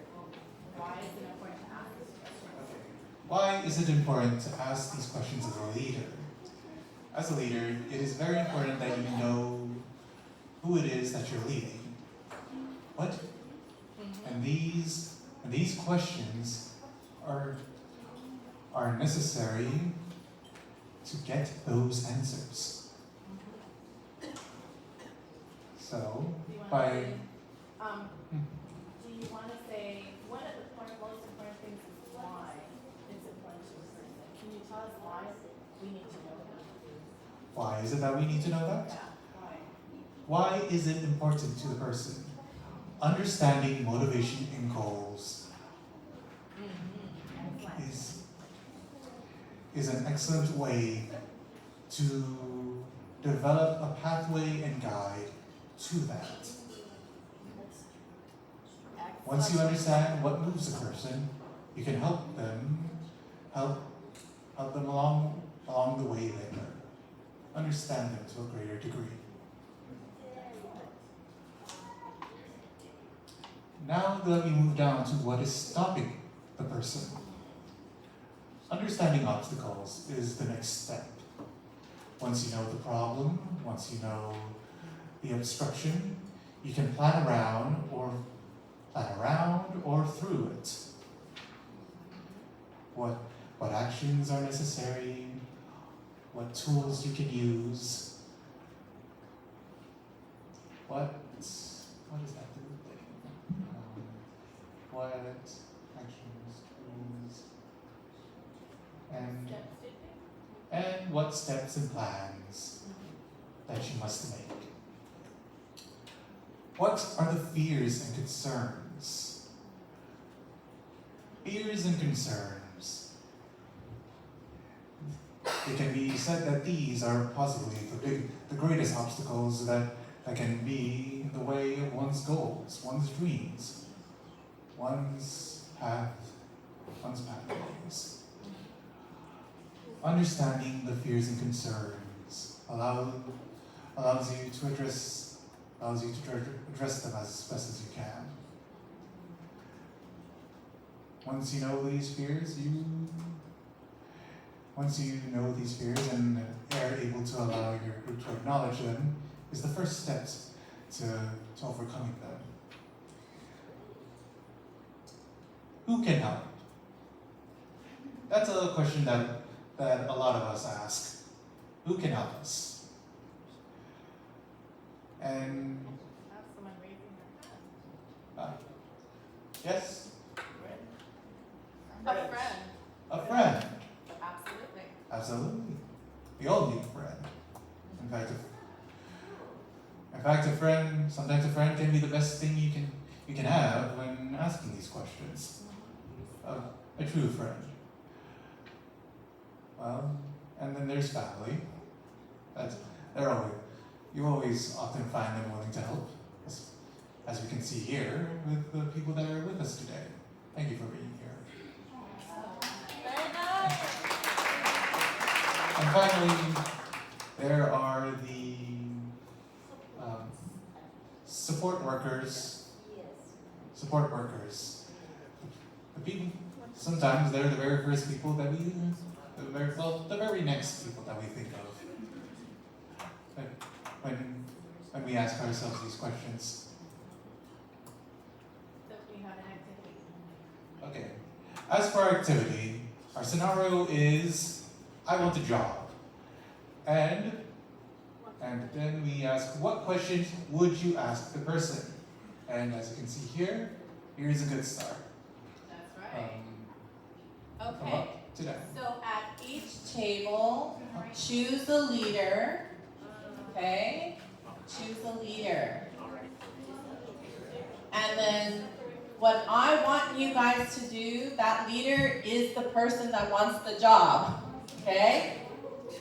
And everyone's going to ask questions because I want you guys to practice asking questions. We never ask questions. We just listen to everybody. We can make our own questions. You can make up whatever question. Remember, we're only asking questions to the person. So the person's acting out. So who are my actors who want a job? Who's the actor here who wants a job at this table? Who's going to be the leader? Who's going to be the interviewer? All right, you're it. You're the leader. You're the one that's going to want the job, and these guys are going to ask you, what kind of job? Where do you want to work? We're going to ask you questions, okay? Okay, who's the leader here? Okay. Okay, you're the one that's looking for a job, and you guys are going to ask her questions. Who's here? Okay, excellent. Who's here, the leader who wants the job? Okay, everyone's going to ask him questions about what the job is. How about here?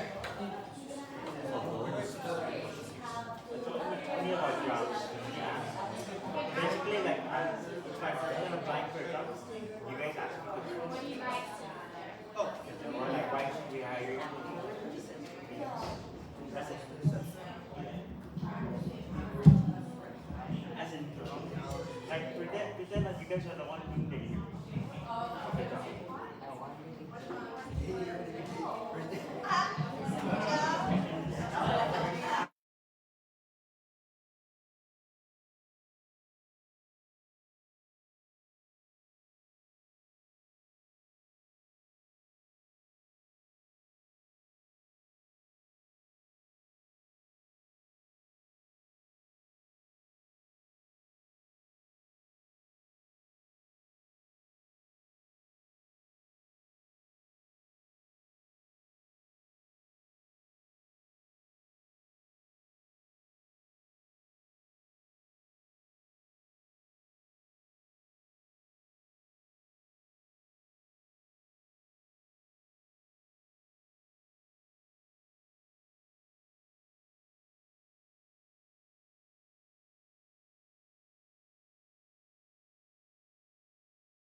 Okay.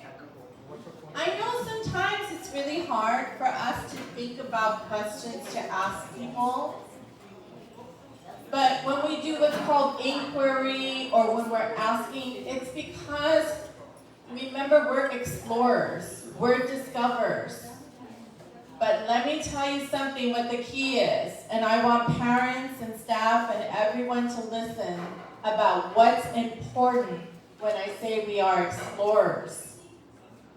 When we ask people questions, it's not for us. We are helping that person explore for themselves. It's not so that I can learn what job John wants. It's for John to know what job he wants. So when I'm talking about us exploring and asking questions, it's not just for us to get the information, it's for that person to know more about who they are. When you answer, you learn. When you say, I don't know, that means we have to work more. Okay? That becomes really important because let me tell you, when you're in a system, meaning you have case managers and you have workers and you have everyone's asking you things. Everybody wants information. But they want information for themselves, for their report, for this, for that. But when I say us as leaders, we're here to ask the questions so that John can learn about him. Right? Because who's important in the room? John, not me.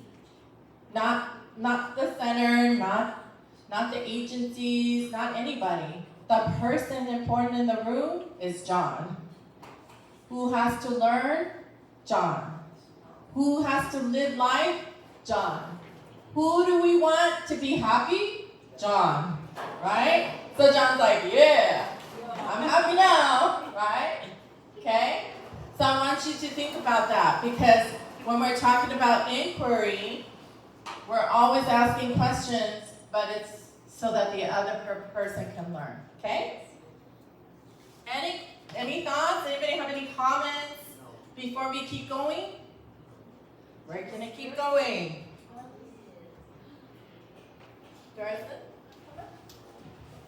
So these are some tools that are in your packet. We're not gonna have you fill them out because we just want you to have them. But they're here to help you think about who you are and what's important to you. And you can share it with your family, your friends, your people that you trust, because that's what's going to help you to be a stronger leader. Tools for person-centered, how I communicate. When I'm happy, What do you do when you're happy? when I'm happy, I move around, smile, and smile. Okay. When I'm sad, I just sit around and do nothing. Sad, she sits around and does nothing when she's sad. When I'm angry, When I'm angry, I just stay quiet. ooh, stay quiet. Okay. When I'm sick, When I'm sick, I'm in bed. you're in bed. Okay.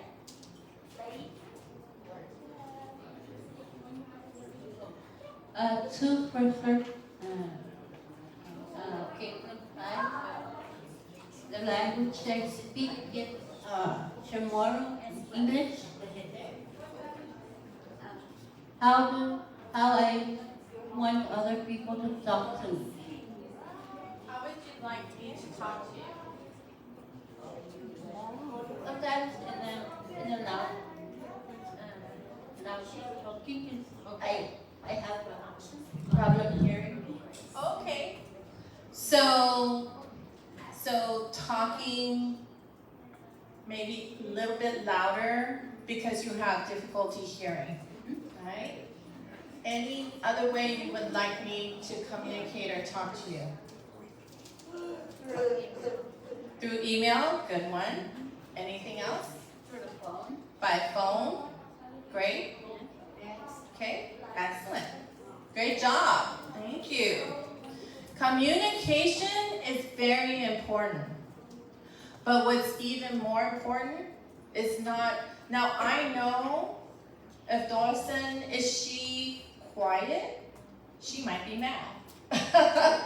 Right? Because I'm learning about her. If she just stays at home in her room, maybe she's not feeling well.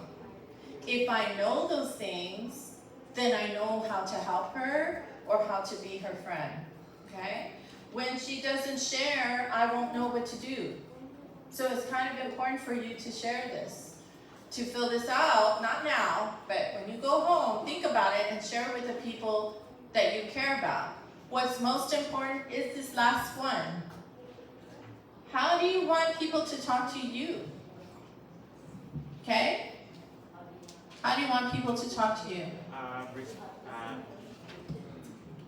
Respectfully in a calm tone, not too demanding, and making sure I understand what's being said.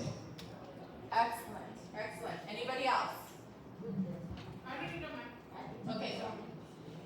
For me, the most important thing, and I experienced this like being a student in MC, like getting ill. There's sometimes where it's hard for the person to understand what I'm saying. And how do you want them to communicate to you? What do you want them to do? To try to learn how to communicate. Okay. Would you want them to, so think about this, do you want them to be patient when you're trying to explain something? Would you want them to listen to you carefully? Yeah, it's just like sometimes when I'm trying to ask them for something, like for help, and then what they're saying, I can't really understand. Mm-hmm. Yeah, so it gets like kind of harder. Okay. Yep. So Monica is sharing simple language, simple terms, plain language. So you're not going to say, oh, let me think of something hard, because I don't speak that way, right? Big words. I would say use easy, sentence, short and sweet sentences. Don't make it really long, because I get lost. I have dyslexia, which means I read things differently than other people. So if you keep talking, I really lost you in the first few words, right? Short and sweet. So Siobhan is saying if people are speaking to her, it would be easy for her to say, can you repeat that in an easier way? I don't understand what you're saying, right? So just as we said here, right, you said, speak louder because I need it. This communication is also important in emergencies. So if a first responder or someone else comes, this helps them to know how to talk to you. So if you want someone to come up, hi, how are you doing? How's it going? You know, say, oh, I need some space. Give me some space, right? If you need sign language, interpreters, then you need to say it. If you need something in large font because you can't read the letters when they're small, you need to say. If you're communicating, communicating isn't just words. You know, what you shared, email, texting, those are writing things out. So think about that. How do you want people to speak to you? You said respectfully. Make it easy. Don't make it hard. Make it easy, right? Any questions or thoughts about that? Communication's big, you know. Anna? What do you think is next? It's okay. Would you like to do this part, or would you like someone else to do? You want to do this part? No? Okay, who would you like to do? Emmett, Lori, Emmett? Emmett, she selected you.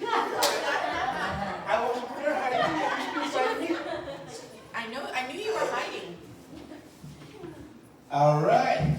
Tools for person-centered. People who support me. You are in the center. All right. Mrs. Hannah, right in the middle. Right, not in the middle. Hannah. And all around her are her support. What she needs to put down. All What right? would you say So, some suggestions, huh? yeah. Ask them some Oh, any suggestions you guys can, as part of your support? Name one. Doctors. Your family. Family. Good one. Anything else? Caregivers. Friends. Caregivers. Co-workers. Caregivers. Good one. Caregivers. Agencies. Agencies. The DNP. The Disability Network Partners. Right? Your parents. Those are the people that you need to put around you. Counselors. Oh, counselors. Yes. Counselors. How many of you are in college? All right. Anybody help and support you there? Disability Support Center, right? Who supports you in college? Me? Yeah, amen. Don't forget to put amen, huh? Your Oh, counselor. the counselors at PSS? No, the disability support. Oh, the Disability Support Center. Wait. Microphone. No, this is good. We want to. So when you go home tonight and you see this is where you put all your support around you. Note taker. Note taker, yes.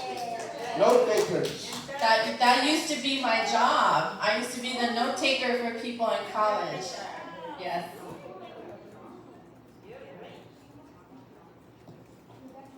Okay, excellent. Great work. Don't forget people. Now let me tell you what the key is here.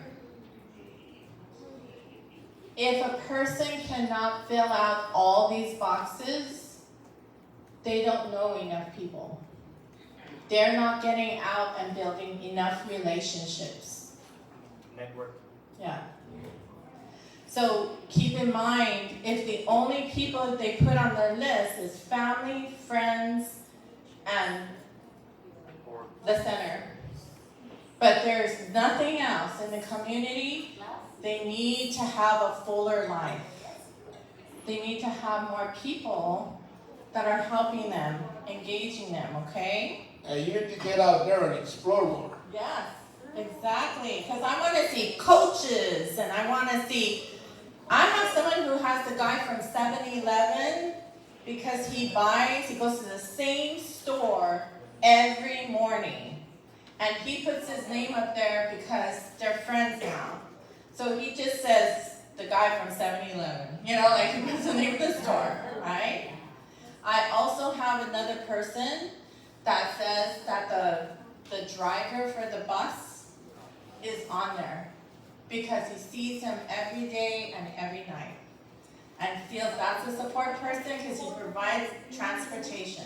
Well, I can think of one person. Yes, uh-huh. Like if you're in a church, a pastor in a church or something. Pastor in the church, right? Or a priest or something.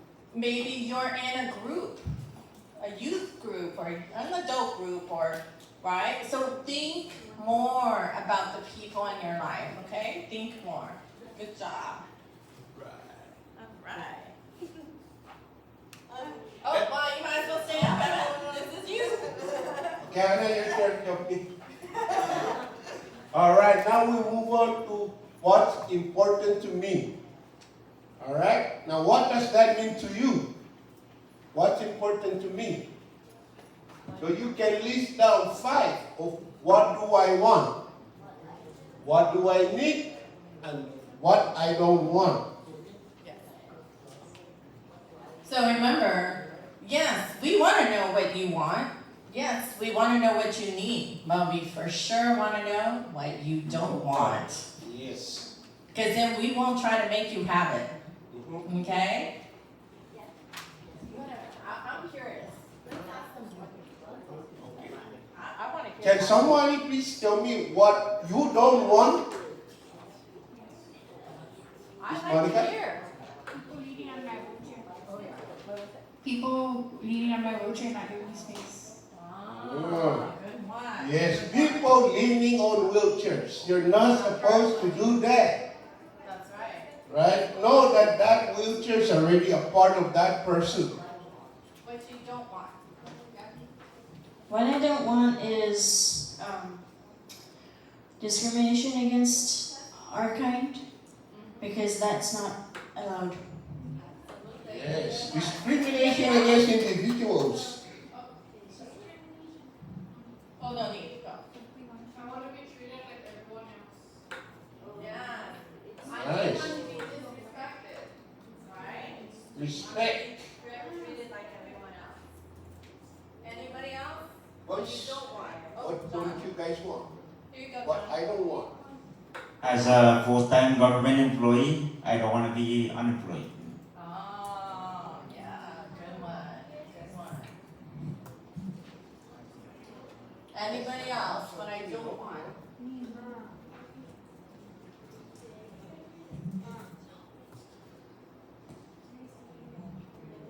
What I don't want is people like upsetting others, like calling them names.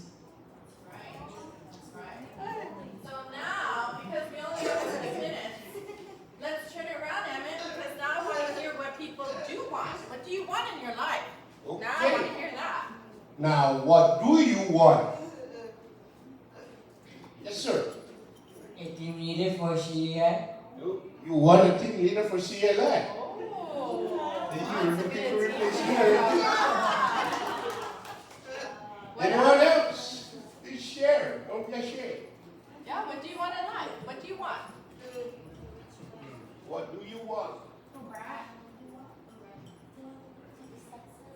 It's on. It's on. Okay, as a potential law enforcement officer, I want the necessary encouragement in the near future. Excellent. Encouragement. Right on. My whole family. You want encouragement. I want to be a millionaire, but hear me out. I want to be a millionaire. A millionaire. Some for myself, and some to give to charity. If you work for it, be a millionaire. Be one, yeah. Right on, Johnny. Just remember that. Some for myself and some to give to charity. Of course. Good. Anybody else? What do you want? Okay. All right. Good. Good. Now, when we say what we want, that's our hopes and dreams, what we want. What we need, oh, yeah.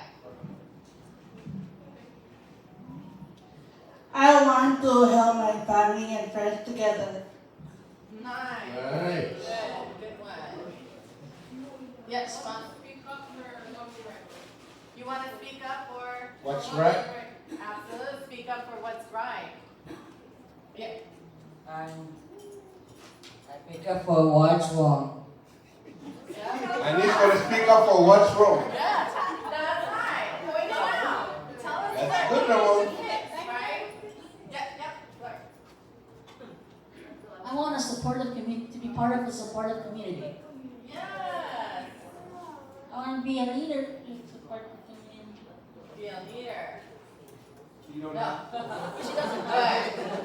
What we need. Oh, one more. Yeah.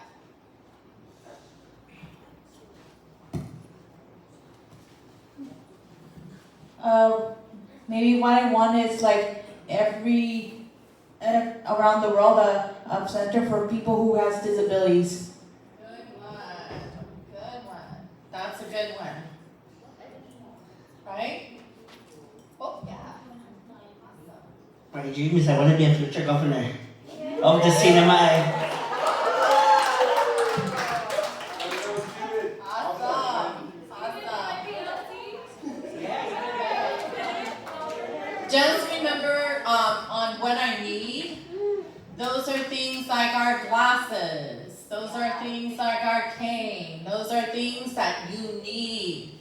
You have to make sure you write them down because people won't know. If I come and see you, I won't know what you need, right? So it's important to share what you need, especially if you have a plan to help you out, okay? Okay, looks like we're almost getting ready for lunch, right? But are we looking good now? Good time to stop? Okay, good time to stop. All right. Let's Good take a work. break. Go restroom. Time to eat.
This is Mariana's Press, journalism by journalists, with you at the center as we cover the news and sports stories here at home and across the region. Fact-driven, multimedia, truthful coverage. What is your vision? Where are the limitations? Where are the boundaries? Online at marianaspress.com, on Facebook, Instagram, YouTube, and WhatsApp as it happens. I'm out of here. I'm sorry, I'm out. I don't want to tolerate this thing anymore. This is too much. We ask the hard questions. What about Some those say who say, our economy it's an is down? instant gratification to us. We practice responsible journalism, taking local coverage to new heights, powered by you. This is Mariana's Press, where every voice finds its story.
All right, let's choose something else. How many of you would stay home, or how many of you would want to travel? Okay. Who wants to stay home, and who wants to travel? Okay.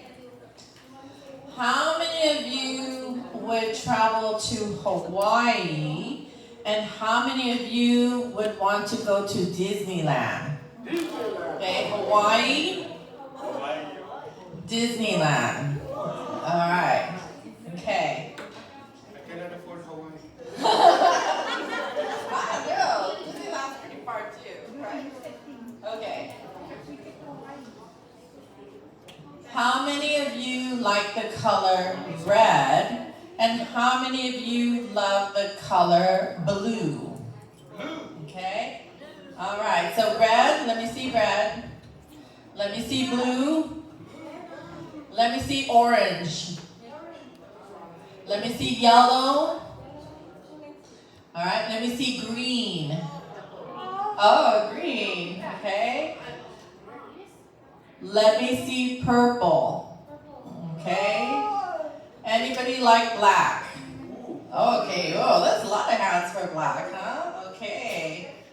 All right. Well, that's because some people have black shirts. There we are. You like black? You're wearing a black shirt. Okay. Now, let's do another one. Let's talk about food. But we're going to talk about different kind of food. Okay? I'm just going to do category. How many of you like Japanese food? Okay. How many of you like Italian food? Okay. How many of you like Korean food? Oh, wow. A lot of you like Korean, huh? Okay. How many of you like Mexican food? Okay. How many of you like Hawaiian food? Okay, a couple of you, right, all right. How many of you like Filipino food? Okay, whoa, that's everybody, okay. I'm Filipino too, and we have a cook here who makes adobo, right here. Excellent, raise your hand, you make adobo right there, excellent. Okay. Okay, so desserts. How many of you enjoy eating cake? How many of you will eat fruit? Cake? Fruit? Okay, let's go a little bit more. Cupcake? Ice cream? Oh, this is an ice cream group. Okay, I have to ask now. Okay. Chocolate? Vanilla? Strawberry. Okay. How about rainbow? Anybody eat those?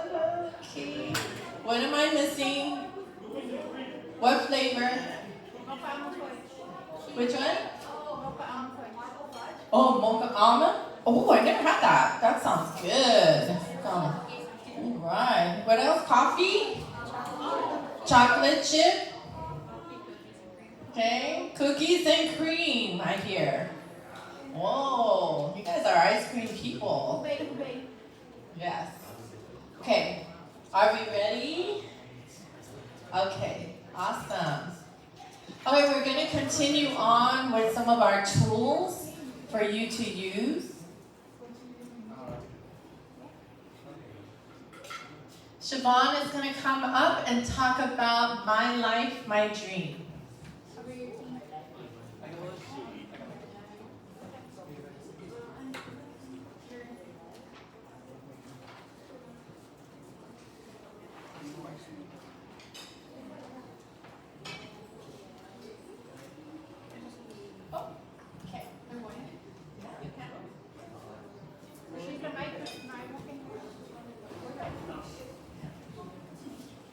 Hello everyone, my name is Siobhan and this is Discovery Session, My Life, My Dream. My name is Siobhan. When I was younger, I wanted to be a teacher. Now I want to be a student at NMC. now can everyone share what they want to be when they were younger and what do they want to be now? Who has the mic? Who has the mic?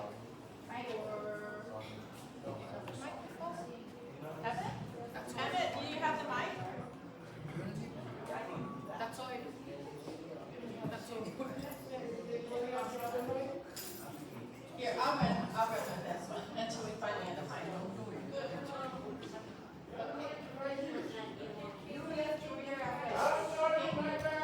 When I was younger, I wanted to be a kindergarten teacher, but now I still want to be a kindergarten teacher.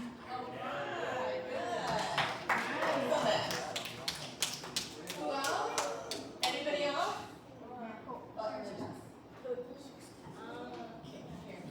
Anyone else want to share? When you were young, what did you want to be? Kind of important to see where we are. Behind you, Evan? Yes, sir. Right on. Okay. My name is Miracle. When I was younger, I wanted to be a doctor. Now I want to be an advocate for individuals with developmental disabilities. And the 3 things that I want to do and why. I want to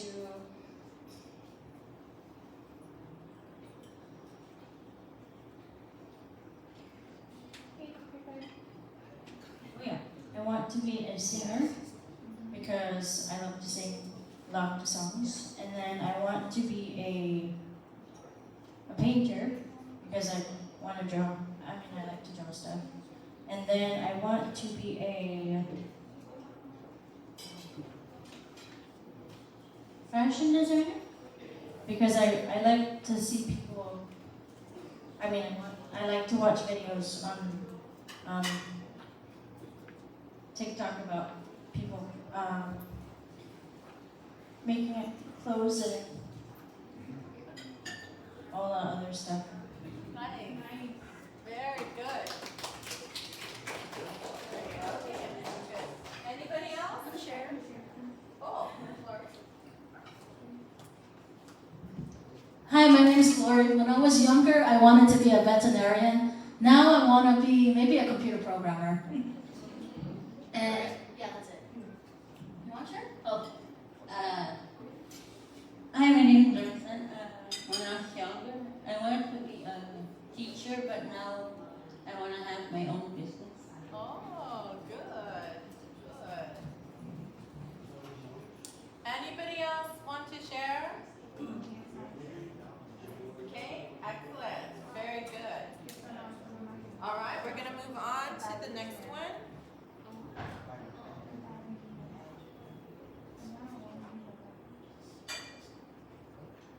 Okay, I think that's me.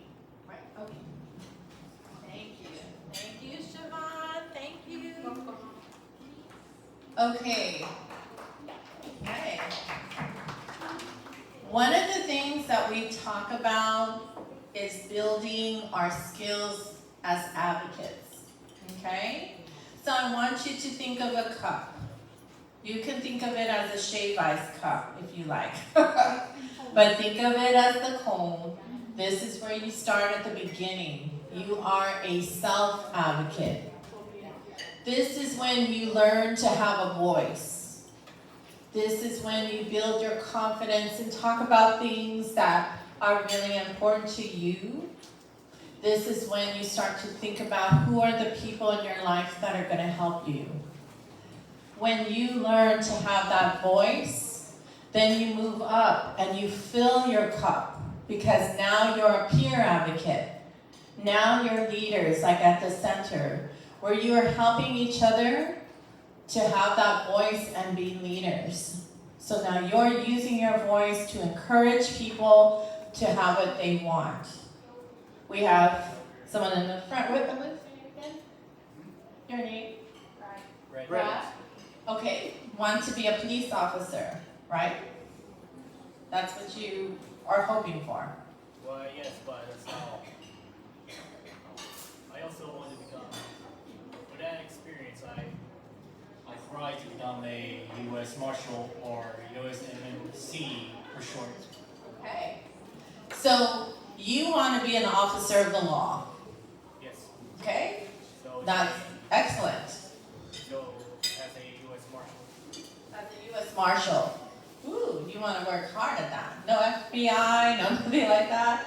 They work the same way, right? The marshals and the FBI. But to be that, you are a self-advocate. You teach other people what you learn so that in the end you are a community advocate.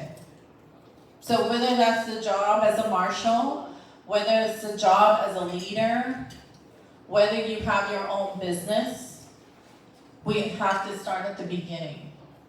Because as you grow, one of the things that's most important is life experiences. If you are not out there experiencing life, how will you know what you want? If you don't get out there and I ask you what is your dream, how would you know if you are not getting out there to learn or experience things in life? So the thing that leaders do, what we teach and what we help people to do is 1, have access to be out there. 2, we help to give opportunities to people. And 3, we want people to have life experiences. Because as you grow in life, you 1, become an advocate for yourself. You become a peer advocate to help others, and then you become a community advocate. Like Emmett shared, he fights for rights for people in the different organizations that he works with. So Emmett is a community advocate. And that's where all of you should be. And that's everyone in the room, not just people with disabilities.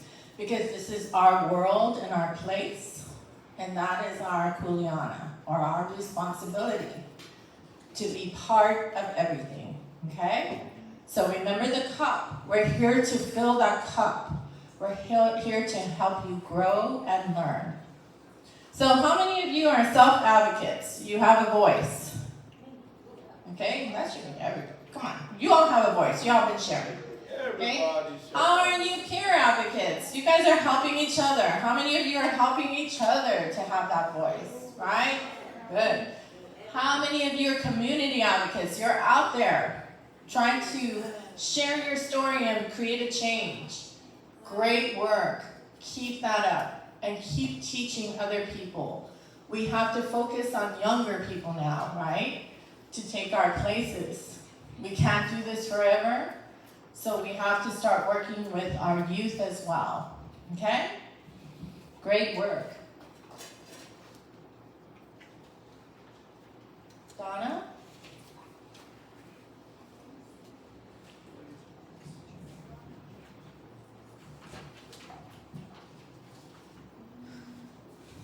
Building empowerment skills. It takes patience to build confidence, self-esteem, values, belief in self, and motivation. For our activity, we will vote which one is the most important to you. Actually, let's hear first. Donna, which one's important to you? For me, I would say self-esteem. Why is that important for you? Because for all of the others, I guess it's really important to have a good self-esteem to be able to have the others as well. Good. Okay. Who would like to share what is most important to you? Oh, right here, Donna. John. And so, yes, they're all important, but for me, what stands out for me is motivation. Because if I wake up in the morning, I have to feel motivated to want to do something. And then everything else falls in line afterwards. Wow. You know what? John's given me a great thought. I want to hear instead which one of these are the hardest thing for you. That's great. Motivation. That could be a challenge. Which one of these? Confidence, self-esteem, values, belief in self, or motivation? Which one's hard to develop or to have? What would you say? Belief in self? Why would you say it's the hardest?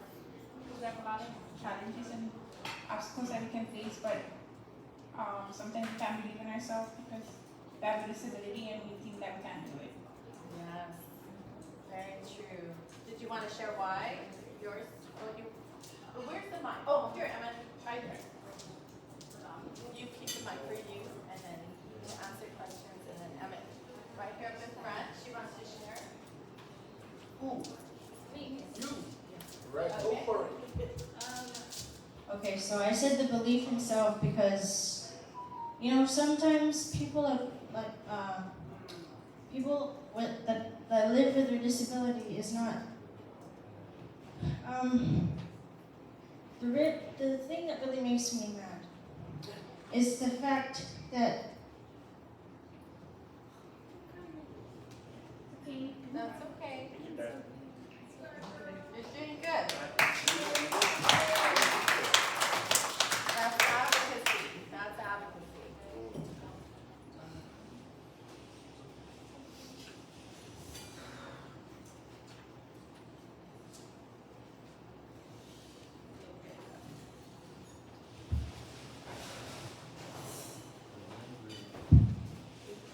Someone else can share.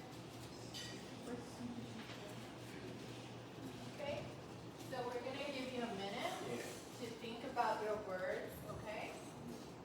Because where you're going is really good and important. Okay? Anybody else want to share? Sure. Any of these that stop you? Go for it, Mr. Robert. First of all, I think believing in yourself is one. Because in order to build motivation, you have to believe in yourself. In order to bring value into your day. And also, with that, it also builds self-esteem. And then, from there, confidence comes in. Yep, good one. Good. I like how you combined all of them. Anybody else would like to share? Anybody want to share what's the hardest for you?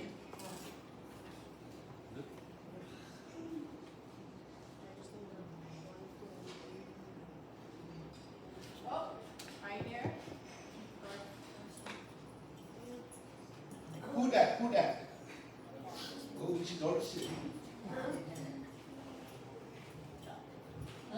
For me, I think it's values, because sometimes I think I don't have it.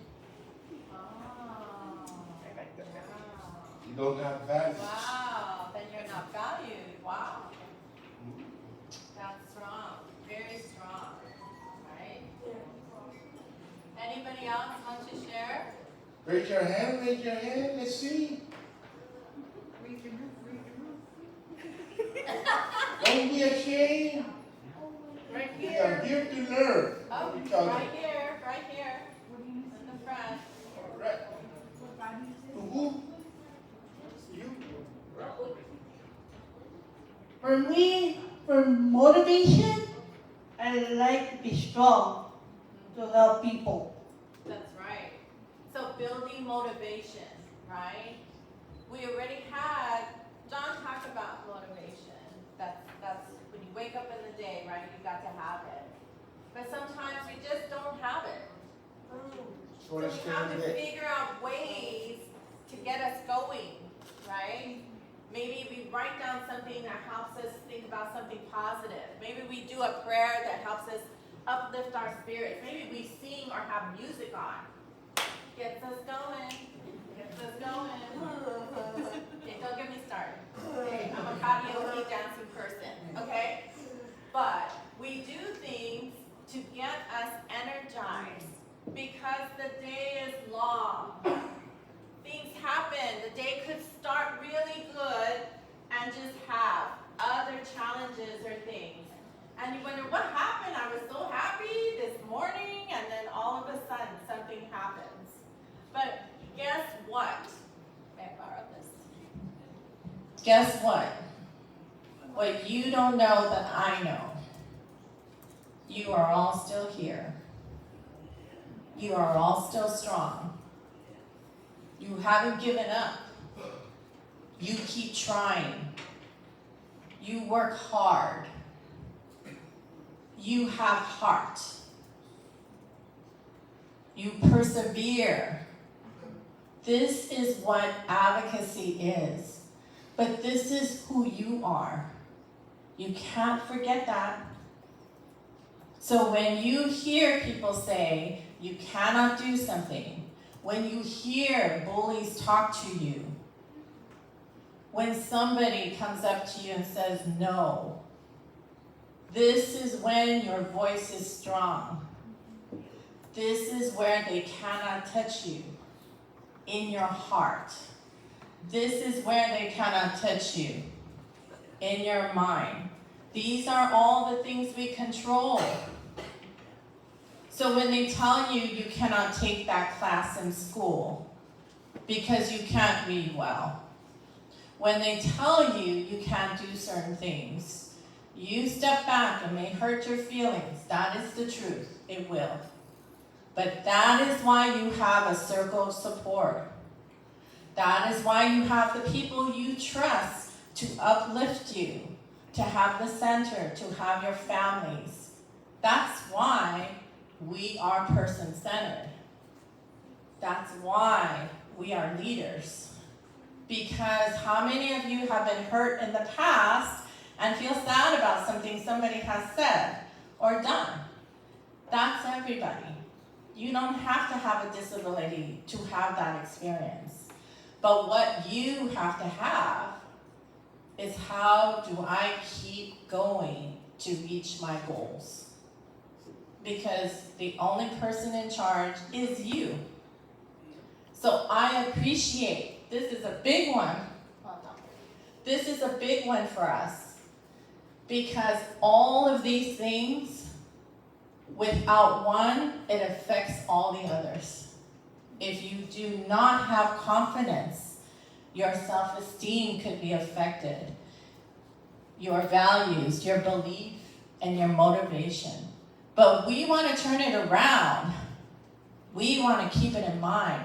Because guess what?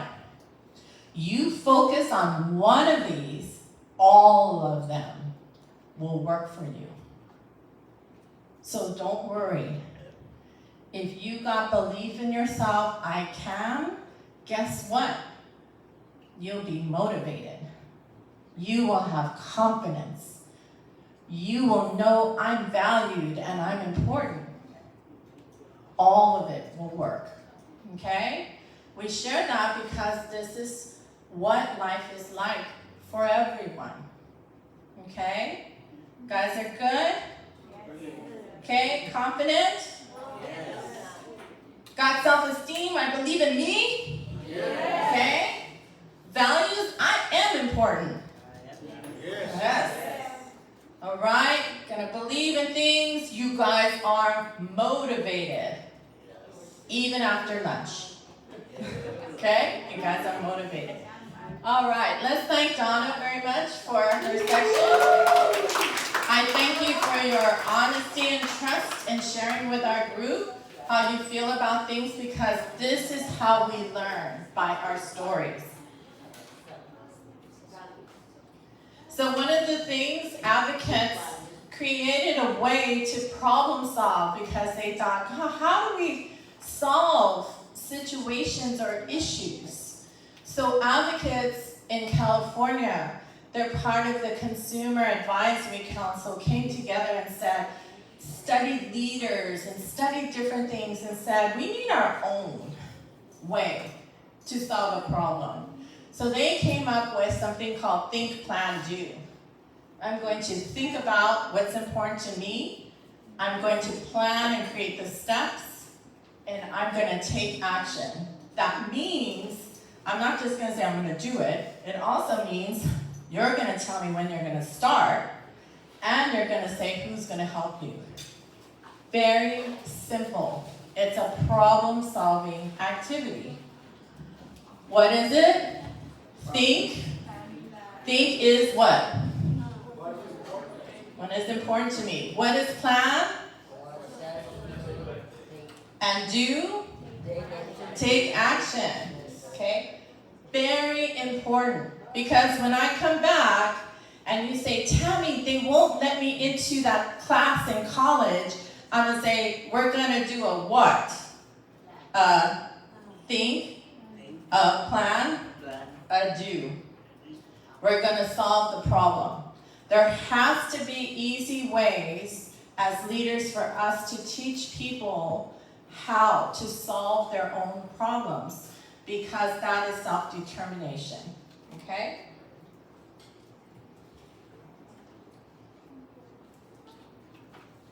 All right. Someone wants to buy a cell phone really quick. What do they need to think about? Money. Money. What else do you need to think about if you want to buy a cell phone? Where to buy it? What kind of phone? Where to buy it? Good one. What else? What kind of plans? What kind of plan? What are you planning to use the phone for? What are you going to use the phone for? Right? Okay? What are you going to do with the phone? Right? You're gonna throw away the phone? I hope you don't throw the phone away. I hope you keep it. Because remember, it costs money.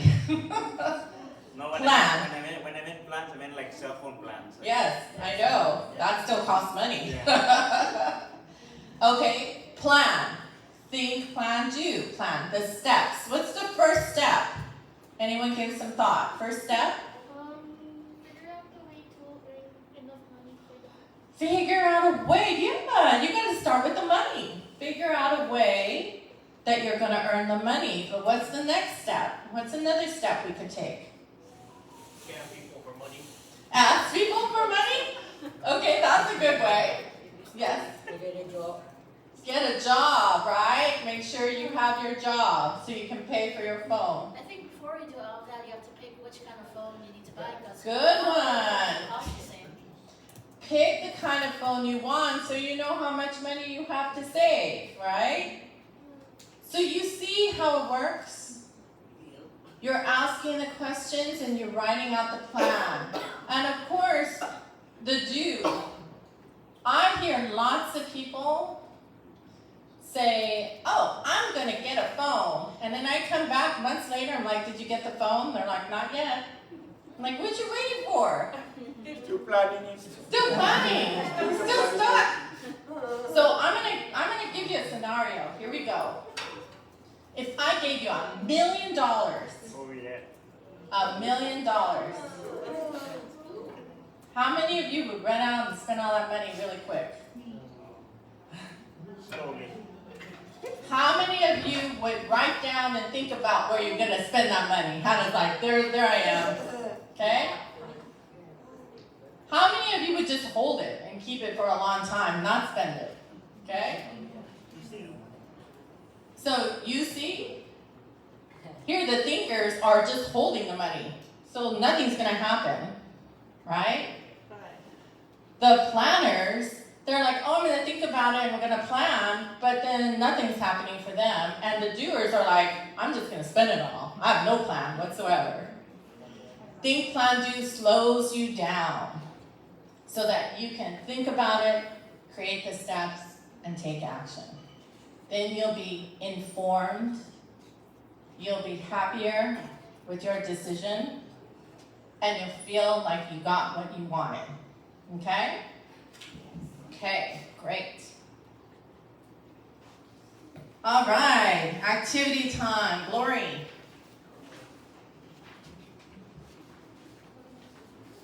Is this the fruit activity? Yeah. Okay. So this activity, the trainers actually already, we did this before, so now we're gonna show you. We're gonna like use the senses to describe like different fruit. Is everyone gonna get assigned, like the group gonna get assigned fruit? In their group, they're gonna pick a fruit. So, Oh, okay. So in the group, everyone's gonna pick a fruit, but I don't think the fruits aren't on there. there. Okay, the fruits aren't there. It's okay, they can make one. Okay. So everyone in your group, like each group picks a fruit, and then we're gonna try to describe it using the senses: sight, touch, hearing, taste, and smell. Okay. So you pick a fruit in your group. Oh, can I borrow?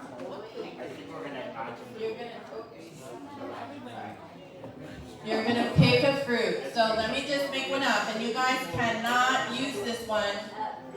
Apple. You pick a fruit. You describe what it is. An apple. It's red. It's hard. It's white on the inside. It has a stem. What does it feel like? What does an apple, does it have a sound? How does it taste? How does it smell? So each table, you guys decide what fruit you're going to choose. Write the fruit down. Someone, if you could write notes. Okay? Are you ready? Ready, get set, and go. One fruit per team.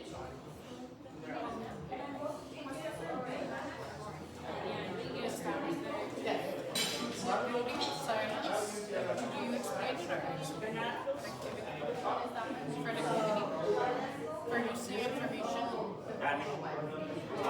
One fruit per team. No, one fruit a table, so you guys pick one.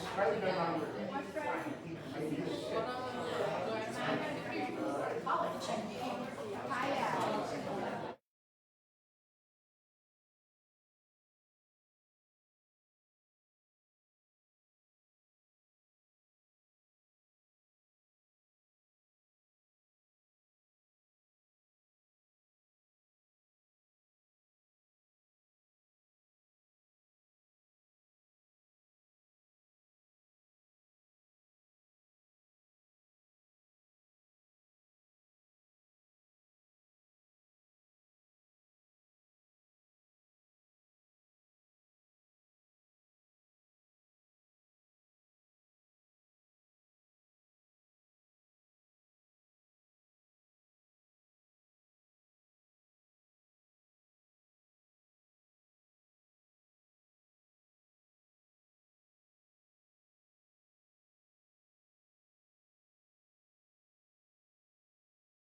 Okay, you share your fruit and describe it.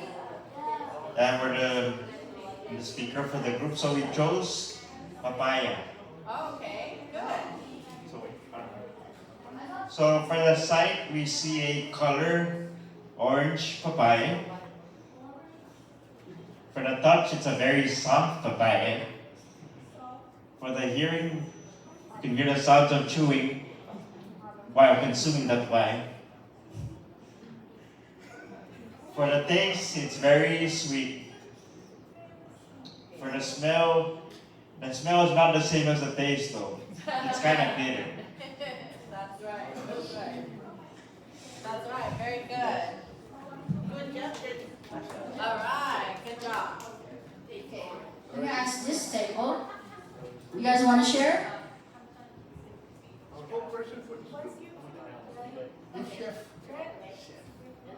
Yeah, our fruit is orange. The side is color orange, and it's a little bit rough at times and smooth when it's like very ripe. And it's like a little bit squishy when you try when it's ripe. And touch, I already said it.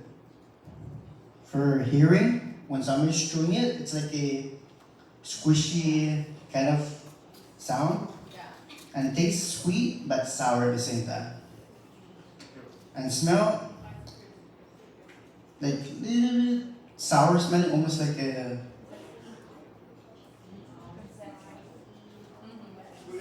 sweet and sour. Yeah.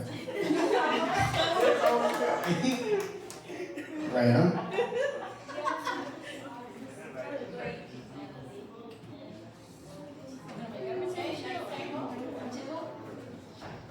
Okay, next table. Who wants to be the speaker here?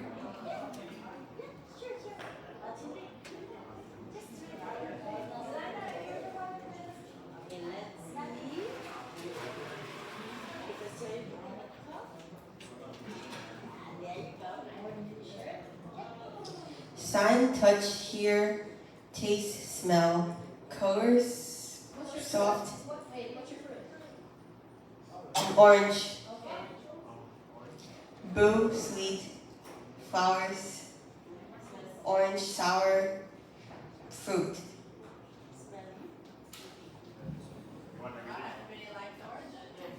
Everyone likes oranges. You guys want to share?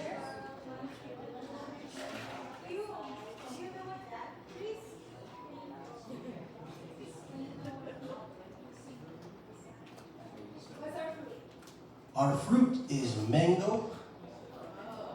Sometimes we will pick it from the tree, it's green, and it's ripe, it's orange. The feeling, the touch, and we squeeze the mango and it's right, or it is not, it's hard. The hearing sounds like the same chewing, and the taste, and it some people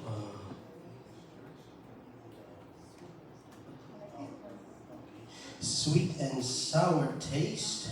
The smell, good. What's inside? What's inside? Okay.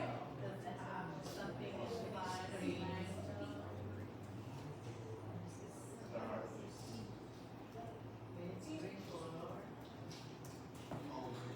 In its green color, it's sour and hard, but in its orange, it's ripe and squishy and tasty.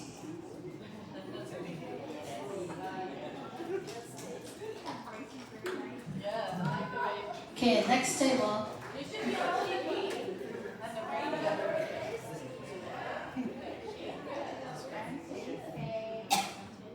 Okay, so the fruit we chose is orange.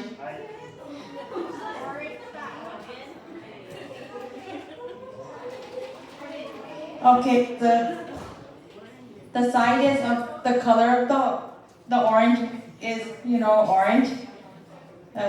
The touch is like, round and pulpy. And the hearing is like when you're feeling it, it's like it's popping. And the taste is like very sweet, like how it always says nature's candy. And the smell like a yummy citrus smell. That's a good one. Okay, Tisha? Hello everyone. The fruit that we chose is soursop. In Tagalog, it's called guyabano. Yeah. So for sight, it's pretty large, color green. It's prickly, very pokey when you touch it. For the smell, it has a strong, sometimes you smell it sweet. Yeah. Taste, very unique. Sometimes it can be very sweet when it's very ripe. But also you can taste the sourness of it. I used to, growing up, I had it like a little sour. As for touch, like I said, it's very prickly. There's spikes on it, but not to the point where it hurts. So, yeah, and as for sound, pretty soft when you cut into it, right? Yeah, pretty much soursop. So good, you guys. Thank you. Good job, everyone.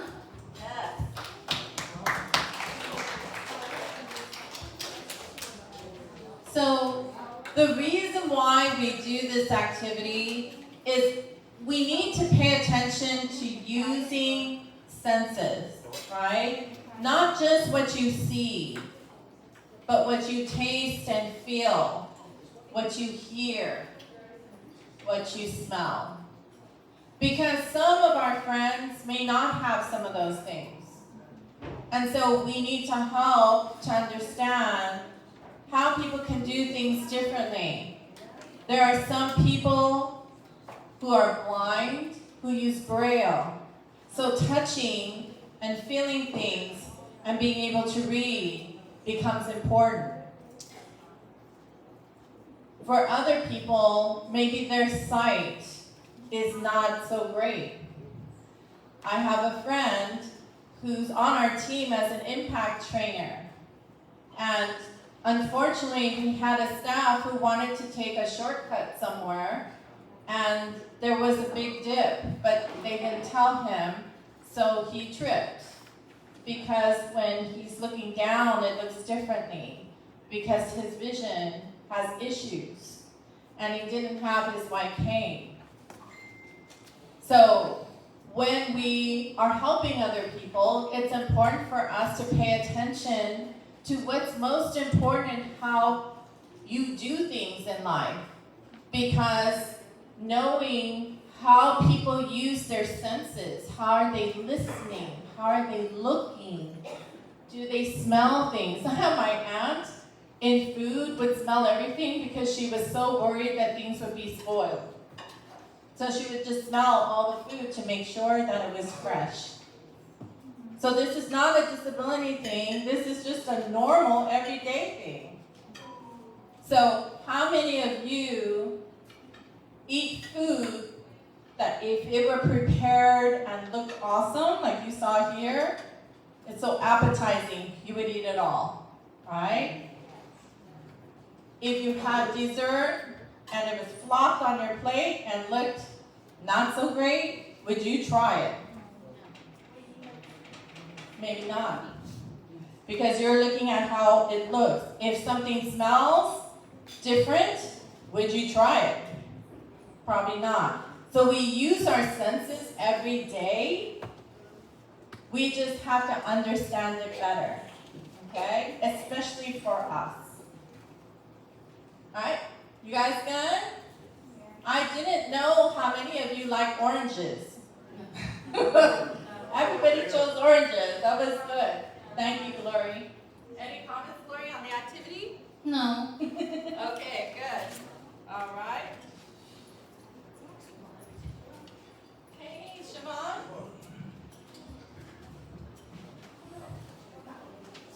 Keys to listening, understanding, and using information respectfully and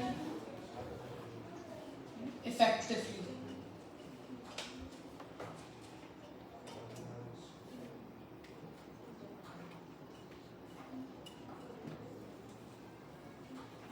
Number 1, get to know the person.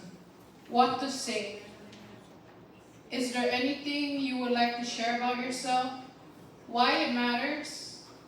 It is important to focus on the person, not the disability, and to treat adults as adults. Avoid patronizing language and behavior. Number 2, focus on how they say it. Let me know what to say. Let me know if I am misunderstanding anything. Why it matters. Active listening demonstrates respect and ensures effective communication. Number 3, focus on how they say it.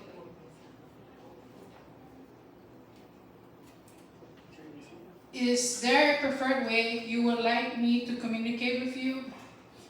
Why it matters. Recognizing and adapting to an individual's communication style, whether it is through speech, sign language, assistive devices, or other methods, shows respect and facilitates better understanding. Number 4, focus on what you see. Why it matters. Non-verbal signals often convey meaning beyond words. Affirmation, discomfort, confusion, etc. and are especially important when someone has speech or cognitive limitations. Number 5, focus on their emotion. Acknowledge and respond to feelings they express, whether happiness, frustration, anxiety, or fatigue. Why it matters. Emotion carries vital information about need and comfort.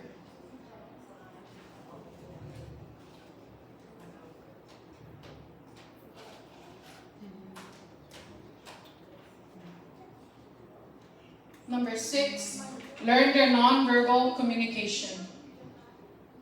Every person has a unique nonverbal style. Gestures, facial expressions, sounds, or body signals. Why it matters. Understanding individual nonverbal cues helps you interpret meaning accurately, avoids confusion, and honors the person's communication style. What you can say or ask. Your look told me something. Does that mean you would like me to change what I am saying? Number 7, learn their assistive technology needs. Why it matters. Assistive technology empowers self-expression and independence. Knowing how they use it ensures seamless access and avoids unintentional barriers. What you can say. Do you use any communication device or app I should know about?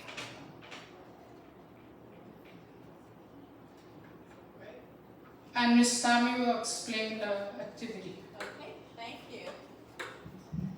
Okay, we have an activity, and you're going to have to clear your table a tiny bit because you're going to build something.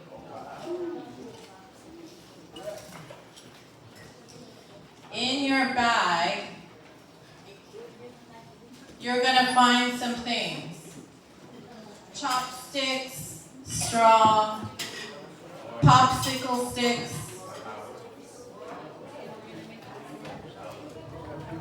Let's see how well you do. You're going to use all of that to build something together. Okay? Let's move this paper. Let's move that out of the way so you guys can work together.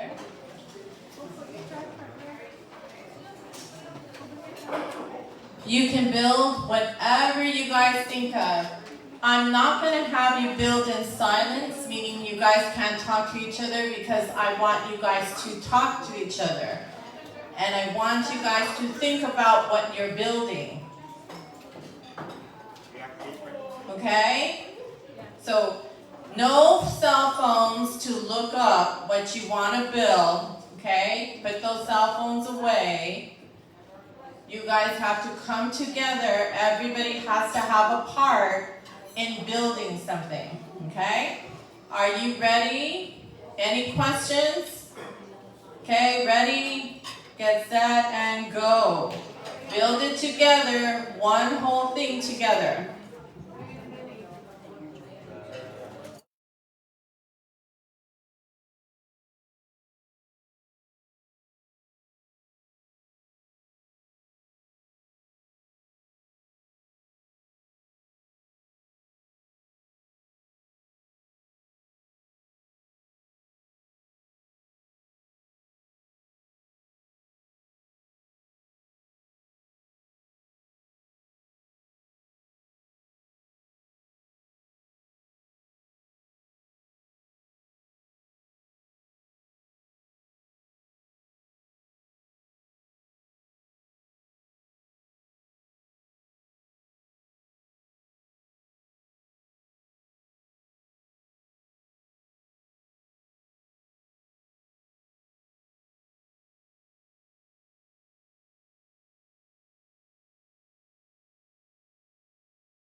Okay, you guys, I'm so sorry, but we have to keep going because we have like 2 or 3 other activities to do. So we're gonna come around and have the teams explain their design. Okay, who would like to talk here? Woo, look at that. Wow. Okay, here we go. What I made is like a swing, but many people can swim on it. So one side they can sit and they cross the legs on the other side, and then they swing back and forth. And this is like a leftover part, so I just make like That a looks like a tetherball. tetherball, yes. I'm making up for you. I love it. That's awesome. Good job. Good job, you guys. Okay, let's see the next team. Here we go. Come on, Rob. There's supposed to be a drawbridge, but apparently, with the materials provided, I guess we didn't come up with one. No, you're Hey, but good. you did a You're good all job good. improvising. You improvise. We like it. We like it. It's working as a team. That's what this is about, right? Okay, thank you. Okay, I know you guys are still working. We'll work. Okay, who wants to explain? So my team and I made a raft, but I hope it's good enough. Good enough to stay up. Good. Yeah. It's good. I'll try it later. The dice will make an anchor. An anchor. That's good. What did you put? What's there?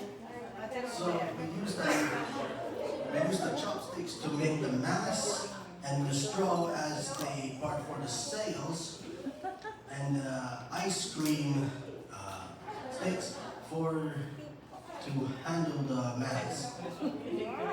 But yes, the extra all the dice is for an anchor. So you put it going. I'll go down this way. You guys will do that. All right. So when are you all going out to test your All right. Let's see the next team. So we were supposed to make a kite, but I got an idea, so we made a puppet under the rainbow. Wow.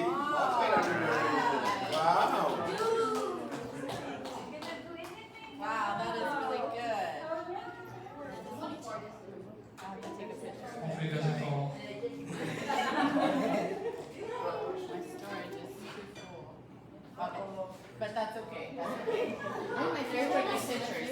All right, very good. Excellent with the puppet. Very creative. Good job, team. One over there is my One over here. Oh, wait, right here. So what we're doing here is we just call it a tent. This is for the house idea to make it that way. Yeah. Very good. Excellent. Man, you really got that on top. Very good. Okay, let's look over here. We had a duo here. Here we go. This is my favorite one. So Ms. Tildy and I made a playground set that we want at the center. It has a swing portion so that there's a heart, because everyone at the center likes relationships, right? So you get to sit with your partner on the chair, or if you're in a fight, then you guys have your tetherball. So you guys pass the tetherball. So this is a playground set at the center. We're all a loving family, right? So that's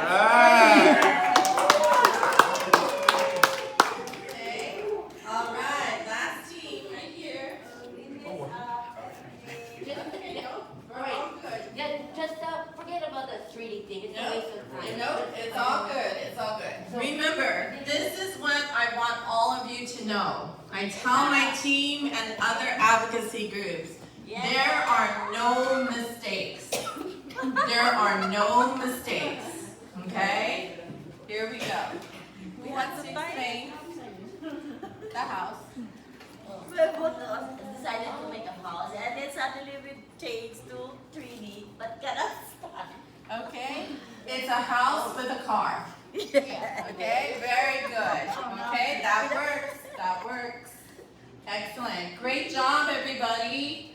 So this is an activity on teamwork and how you can take things that don't have anything to do with anything and make something new, right? All right.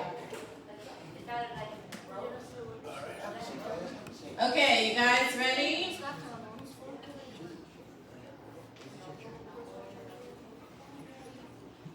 Okay.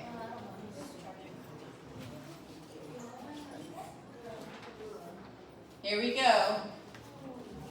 I think you guys are getting tired, huh?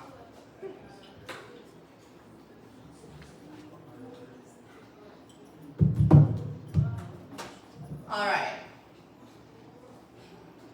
Everybody stand up. Everybody up. Yep, I was gonna have you guys sit down, but I see people tired. Okay, are you ready? You're gonna be like, oh no, Tammy, you're gonna make us exercise.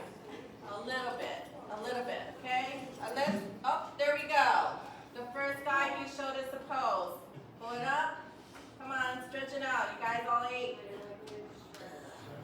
Okay, who else has a pose for us? Somebody give us one. Next one. Emmett, give us the next one. You have no idea how. Who said, Lori, who was the one that said they did gymnastics, they did aerobics? Who was that on our training? Alright, who has it? Wow, come on you guys. Oh, there we go. Got one right here, right here. Arm, other arm, good job. Excellent, come on, teamwork, teamwork. Who else has another exercise for us? Right here, behind the head, excellent. I see some leaders stepping up. This is great, some leaders stepping up. One more, one more. Oh, there we go. Whoa. Wow.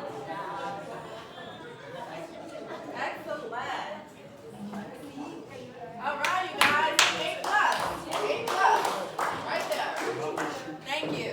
Situational study.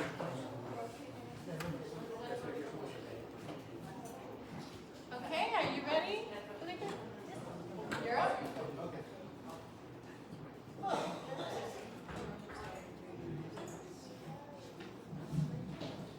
Do you want to stand behind the podium or would you like to stand here? It's on the screen here. I can hold it. Testing. Testing, testing. Can you all hear me? Can you hear in the back? Yes. Somewhere, louder. Hello, hello. Right there. Hello. Okay. Accessibility, universal design, and accommodation. Accessibility, the design of products, devices, services, or environments for people with disabilities. Universal design, the design of an environment so that it can be accessed, understood, and used by all people. Accommodation, a change in the environment that allows a person with a disability to enjoy equal opportunities. And then I go to the next one? Yes. Accessibility, universal design, and accommodation. Use your experience in accessibility, universal design, and accommodations to help someone access and enjoy the place they want to go to. The instructions are: 1. The facilitator will assign your group a place or location. 2. Draw what you think this place should have for all people to access. You can see examples here in the groupings. Group 1, zoo. Group 2, amusement park. Group 3, museum. Group 4, restaurant. Group 5, store. Okay. Now you guys are going to use that white paper you have in the middle of your table. You are going to design or draw a place that you feel that everybody can participate in. Meaning, I'll give an example. If you're doing a zoo, lots of accessible parking, easy walkways, steps so you can see the animals, right? You're gonna be architects and design it. Okay. Are you guys ready? I'm going to assign you. Do you guys want me to assign it, or do you guys want to choose one? I'm gonna let you guys pick. What are you choosing? The store? Restaurant. Okay, that team's a restaurant. What do you guys want to design? Right here. What would you like? Store, right here. What would you guys like to design?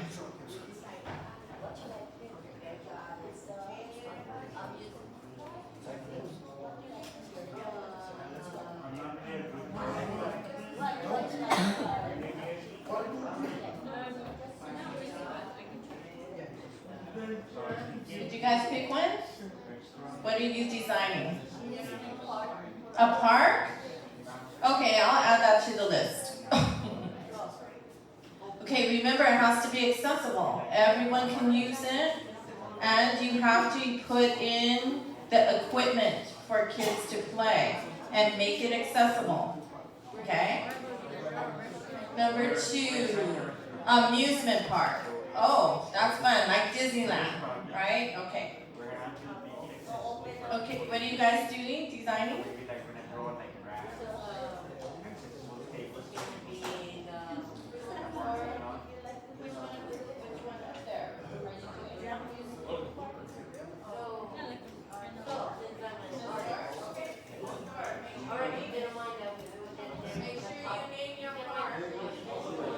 Make sure you guys name your site. Come up with a name. Okay. What did you guys pick? Oh, okay. Whatever you choose, and make sure you have a name. Restaurant. Choose a name.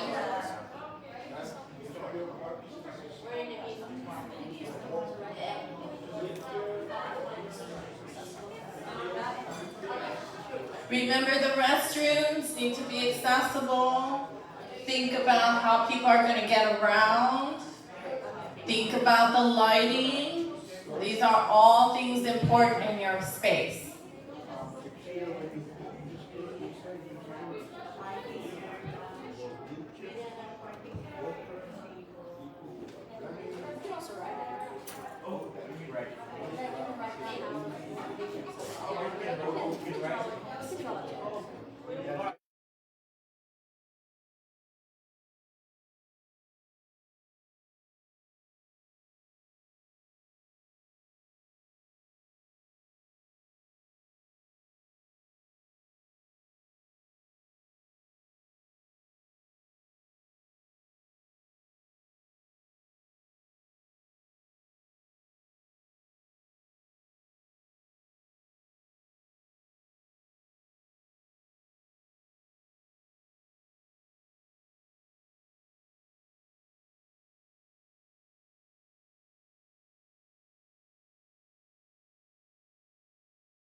We have a big, what is it, cash register station. There's 2 stations and a self-checkout station.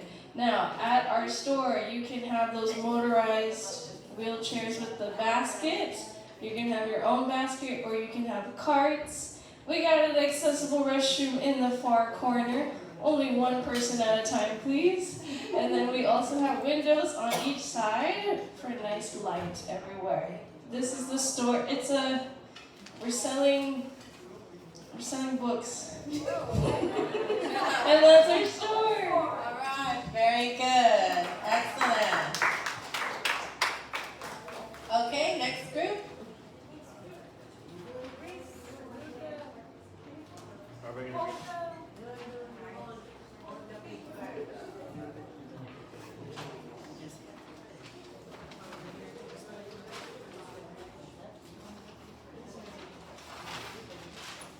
So, this is an amusement park.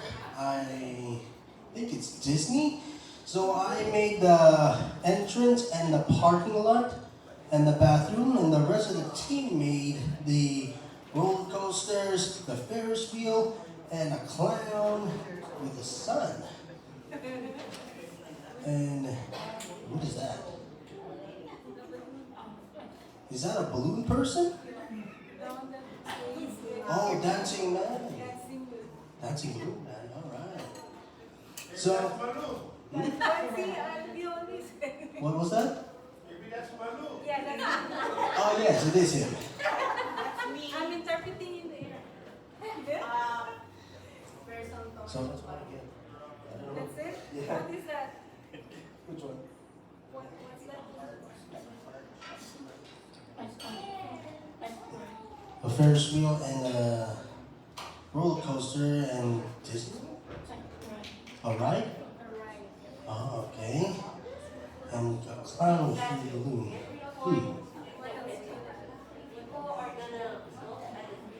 Where do you park? Where are you parking? Yep. Where's the parking lot? Oh, right here, next to the bathroom. Okay. All right. And the name again of your Amusement. amusement park? Yep. What's the name of It's a, Disney? oh, Disney it is. Okay. All right. Very good. Good job, you guys. Okay, next team. You guys, come up.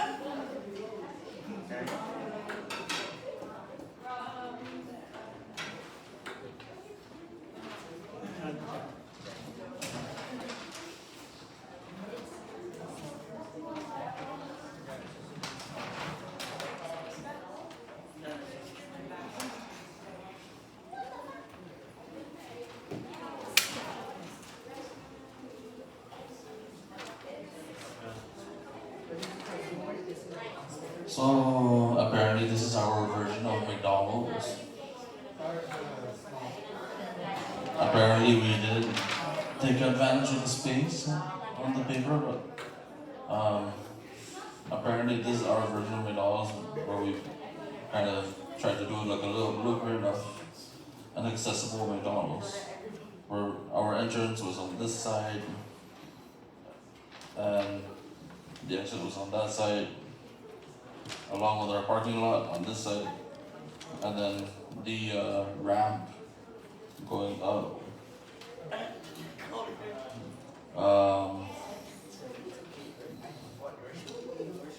Our restroom, which is supposed to be inclusive, that's why we only made 2 restrooms. And the seating tables, apparently there's an accessible table right there. That's where our signage is at. And that's about it.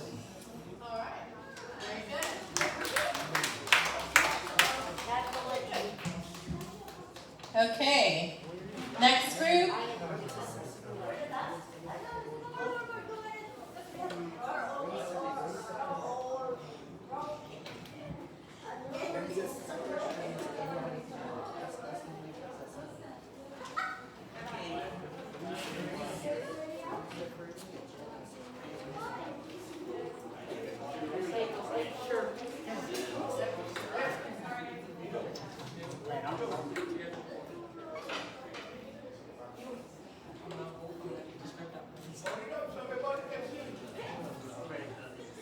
Okay, so this one we made is Candyland supermarket. Well, the disability doors right here, the one that the automatic one, the disability parking, the one for the wheelchairs, and the restroom is outside. Yeah, for the disability parking, and this is for the ones for the wheelchairs, the ramp, and the other pathway for the wheelchairs, and the restroom outside.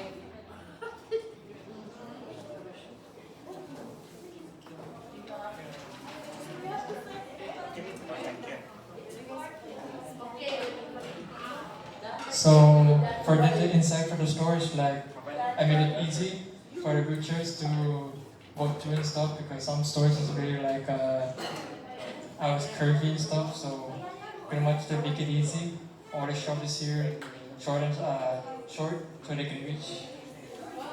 And then so I made this so they can just go around and do the cash and then exit. Very good, very good. Nice. I like that. Yeah, good. Awesome. Okay. Good work. I like that you made the shelves and everything different sizes. That's really important. Excellent work. Okay, who's next? We only have 2 groups left. Who's ready to go? Are you guys ready? Oh, you're not ready. Okay. Are we done? Oh, okay, come on up.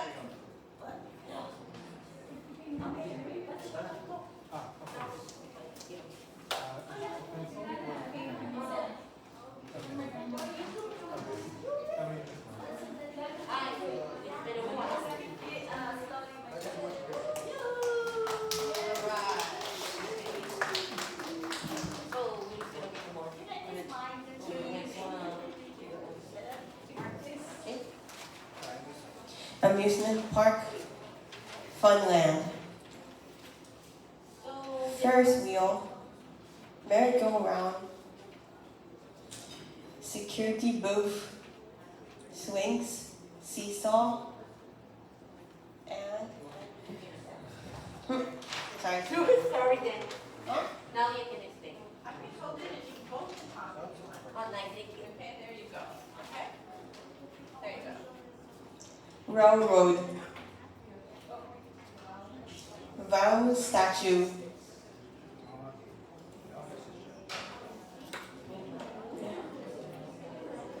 toilet room. Yeah, here's that toy. You want to use the mic so that we can hear you? Okay, yeah. Hi, this is an amusement funland where people can enjoy, see things, having a good time. You see, here in this one, people are on the railroad and looking and enjoy to see a beautiful statue of the horse, which I came up with that for some reason. And there is the Ferris wheel. Looks like, you know, when people are about to go there, going around and around and around like a wheel until they get dizzy or having a puking time. So yeah, they're also having fun.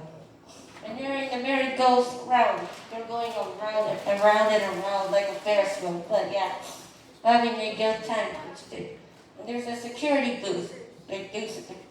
So yeah, this is where the you know, security booth, like that's what it's guards say. Yeah, they're like guards, right?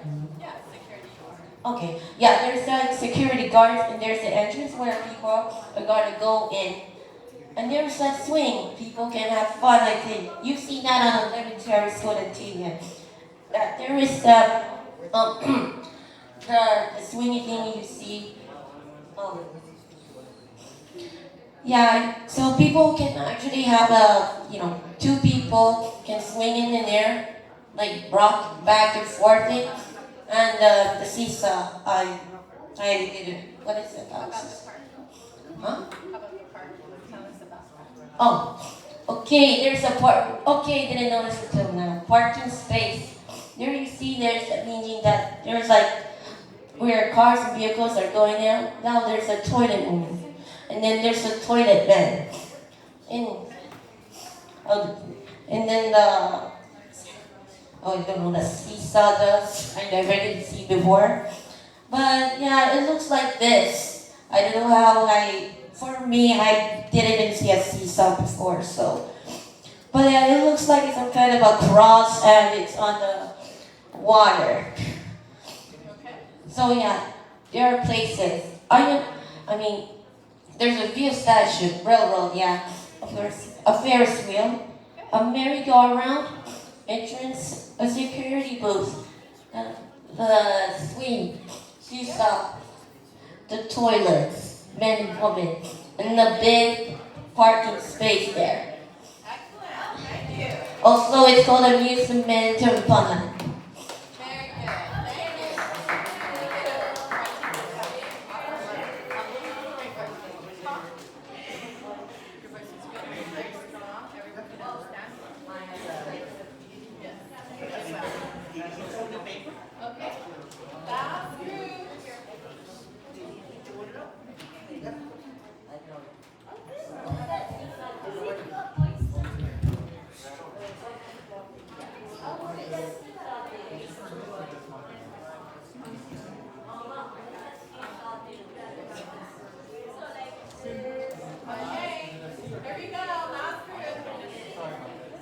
So our group made a convenience store. That's our big store.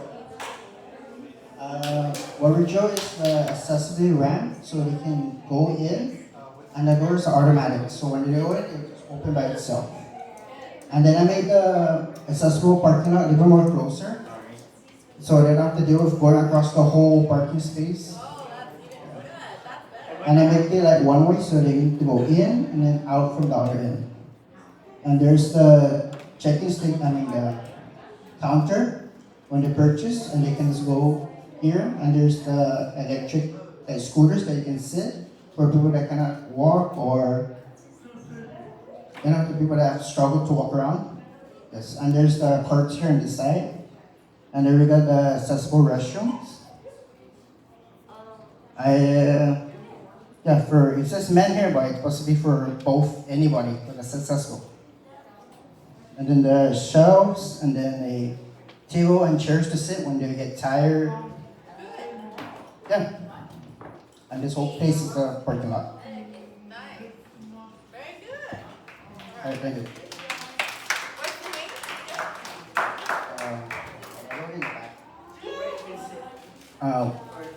All in one. All in one. Oh, good one. All right. Great job, everybody.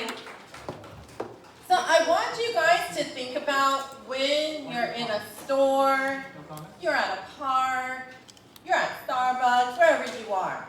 Look around your environment. Is it accessible?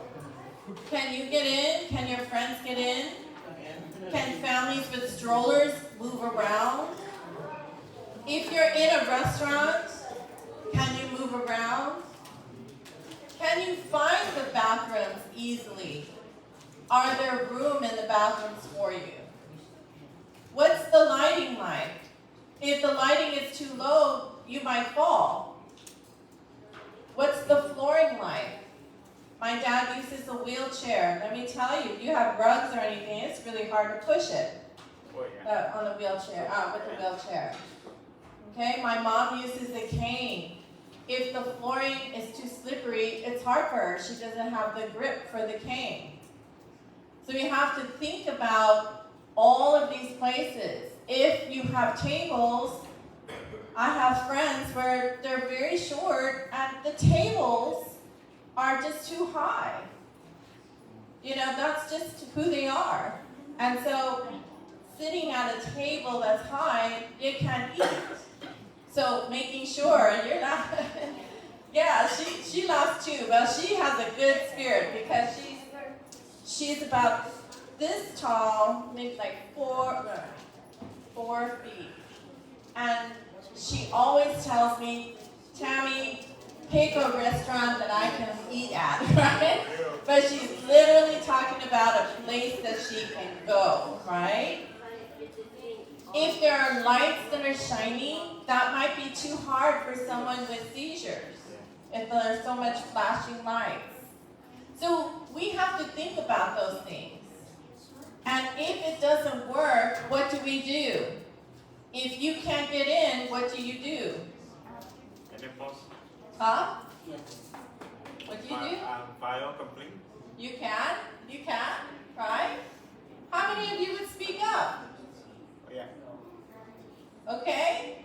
Let me tell you something. Sometimes it's hard to speak up because sometimes we don't know what to say. Sometimes we don't know who we're supposed to talk to.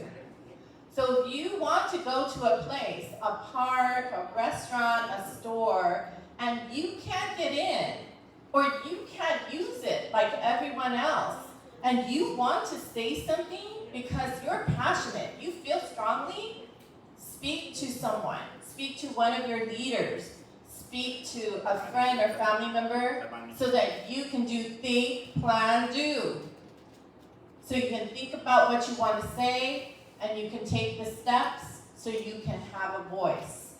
Because if you say something, that changes things for everybody else who's going to use that restaurant, that park, that store. So you will make a difference. I've been to a Starbucks where they put a huge pillar right in front of the door. So everyone who used a wheelchair had to enter the back of Starbucks, not the front door. That's not very respectful, but unfortunately, you can't take that pillar out because upstairs are where people live. Guess what happens? People aren't going to go there because you can't get in. So be the advocate. Help the community to make our space, our environment accessible. That's what we're learning about today. So you guys are doing great. The parking, the restroom, the walkway, the ramps. Think about the lighting. Think about the flooring. Think about youth. I've been to hotels where there's no elevators to the second floor. I've been to places where I can't even get in to the bathroom. I can't get in. So how are my friends going to get in? How's my mom going to get in?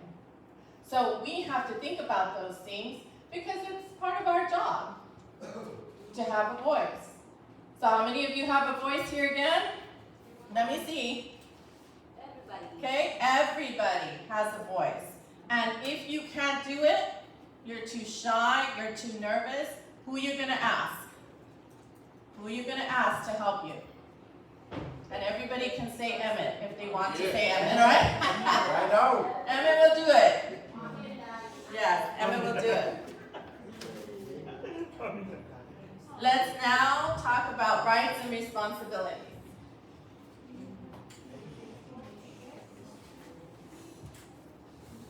Do you want it to be from here or from here?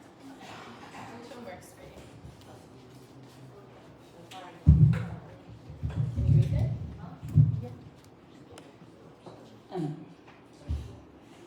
Rights and responsibilities. People with disabilities are free to make their own choices, have the same rights to be included in society as anybody else, are to be respected for who they are. No one will be discriminated against. What's the activity? And the activity,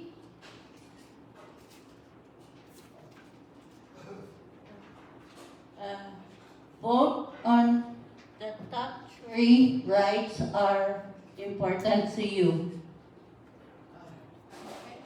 Do you want to read them? It's hard to read. Or you want to come over here? Yeah.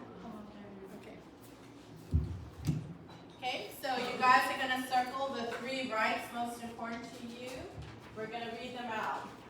Okay, list of rights. We have independent living, legislature activities, technology, a place to live, travel, relationship, healthy living, medical care, community engagement, equal access, transportation, education, employment, and emergency preparedness. So, within a few minutes to circle the three most important. Okay, we'll give you guys a few minutes to choose your three most important rights. Okay, so circle the three most important rights to you. Okay, which one's most important to you?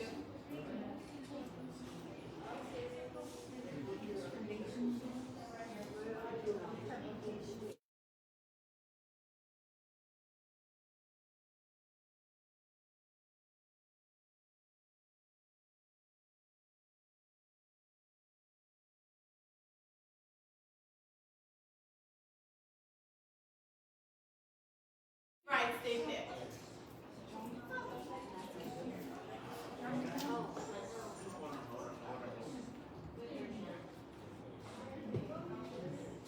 Okay, who wants to share their three rights that they picked?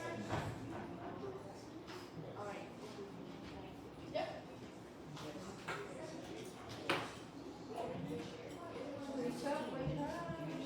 What I put for mine would be transportation, employment, and medical care.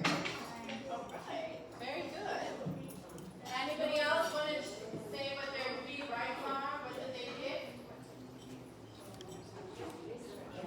Okay. Here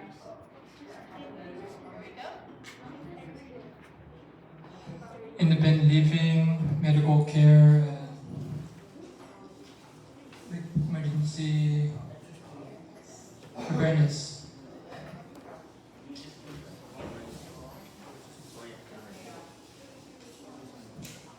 A place to live, healthy living, transportation.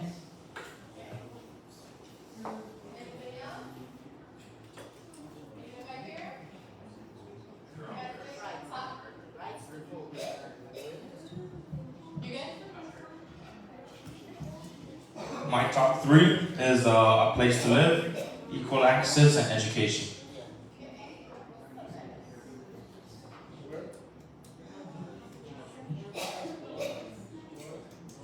Okay, anybody here want to share?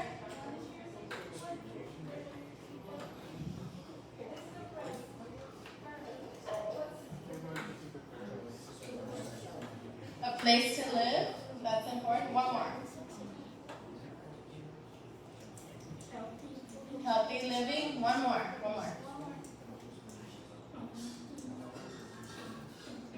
Okay, community, great. Okay, everybody had their choices? I'm ready to get mine.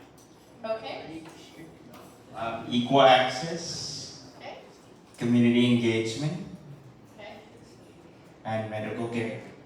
Okay, great. Okay, all right, here we go.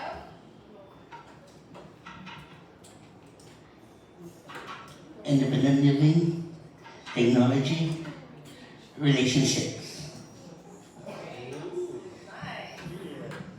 Okay, are you ready? You now live in the world of Tammy. And in the country of Tammy, I get to decide what rights you have. So you chose 3 rights, but I've decided that you can only have 2. Now you have to cross off a right. Which one do you choose? So I'm gonna take out engagement from mine. Which one? Out of the 3 that I shared earlier, I'm going to take out engagement from mine because I believe in accessibility and equal medical care. Great. You wanna walk around? Anybody else? Which one did you? Which one did you give up?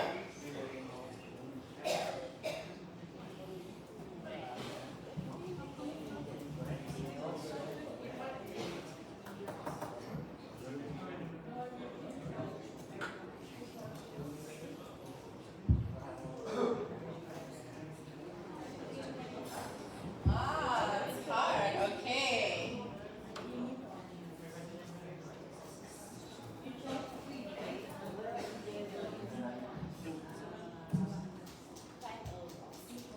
Okay, so one of the free things I took out was transportation because sometimes rely on family to help out.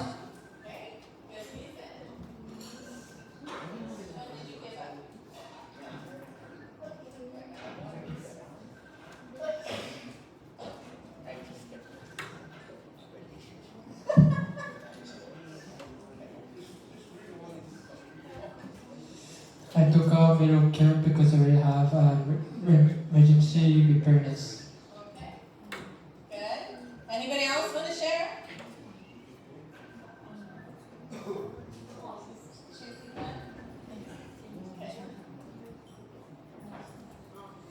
It's kind of hard to have to give up a right, right? But I'm so sorry, I haven't stopped there. I've decided that you can only have one. So now you must choose out of the two which one you give up. So Johnny, eliminate one more. Out of the two, which one you eliminate? Which one did I eliminate the first time?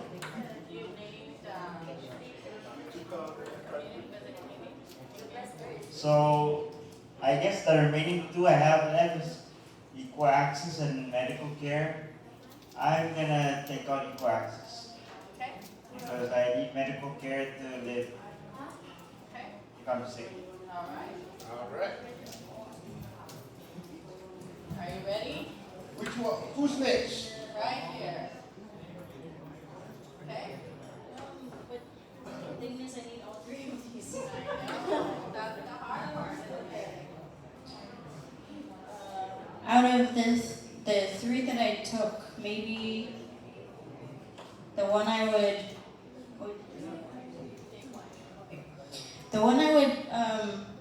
eliminate would be employment. What's left? And the two, the one, If you took two away. the one that is left is transportation. Keep transportation. Okay. Okay. Anybody else want to share?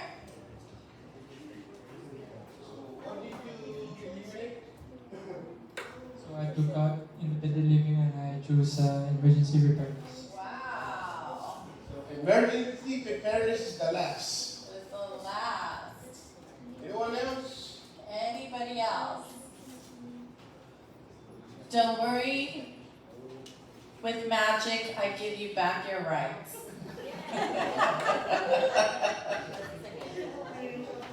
But I want you to think about this. When you're born with your rights. As time goes on and situations happen, sometimes you don't get them. Sometimes you don't get to exercise your rights. And sometimes you don't know. So it's important for us to learn our rights so that we can have, as John says, equal access to everything. Because that is the opportunities that we have in life. So if you don't know your rights, this is a good time to learn about them. When you can't find transportation to get to the doctors, that's a problem. When you can't find a doctor to help you, that's a problem. That means your right to medical care is being stopped by things. But unless people speak and have a voice, those systems and those things don't change. Who can create the change? Who is the change in this room? Raise your hand. Who is the change? That's right, Siobhan. Everyone, let's see your hands up. You create the change. Your stories about what is working and what is not working will create that change. Because if we don't hear from you, we don't know. So this is the time that our voices are needed. This is the time that we exercise our rights. When we get our job, when we find a place to live, when we get to do fun things. How many of you like to have fun? Gee, I hope everybody in the room, right? Okay, we got some birthdays happening tomorrow. That's fun. So when you know your rights, then you get to live life, okay? So keep that in mind. Thank you, Dorson. Excellent work, you guys. Donna, culture. Did you want to do it at the podium? Sure. So that you can see it? Okay. Cultural experiences. Culture is based on ethnicity, gender, customs, values, or even objects. A way of life for groups of people.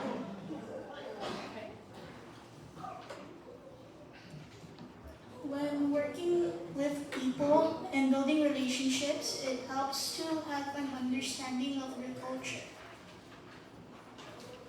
Attitudes, beliefs, language, custom, rituals, behavior, faith and religion, food, art, drama, and music are all part of culture.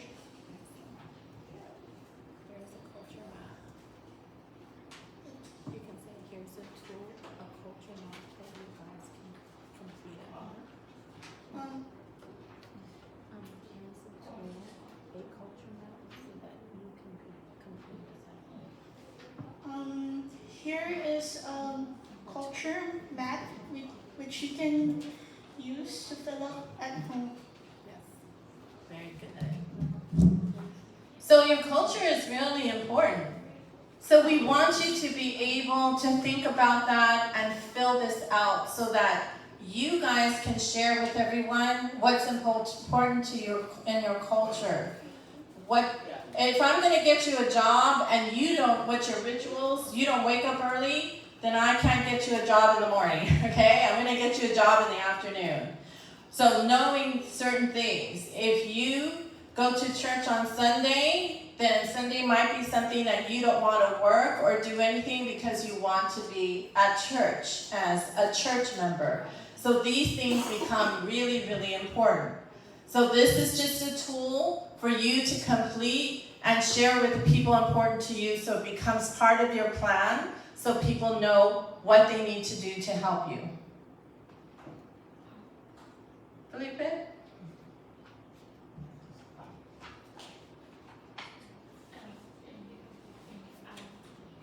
So this is another tool you can do on... Miss Tammy, Yeah. you skipped one. Did I? You don't want me? Oh, Emmett? Oh, Emmett, I want you. Sorry. Yeah, go. All right, dignity of risk. All right, the right for people to have a choice to take a risk when building their life experience. Who likes to take risks? Well, that's very that way. Whoa. Oh, yeah. Who wants to try? Who wants Okay, to try who wants to to take try a new risk? things? Who wants to try new things, right? Okay. All right. See, me, I took a risk when I was asked to select people to be presenters, to learn from Tammy. So you're the one that chose. Also, I chose these ladies, knowing they don't have any experience in standing in front of people. And today they did a great job. Yeah. Right? Yes. Hey, even Siobhan, even Felipe, Hannah, thank you. All right, number 2, be supported in success or failure. Whether you fail or pass, you're still a champion. Right? We all learn from our mistakes, and from that mistake, we can still make it successful. Right? Learn from everyday activities. And that happens every day, Monday to Thursday at the center, where we learn from each other every day. All right? Questions? No? Thank you. Thank you. Felipe?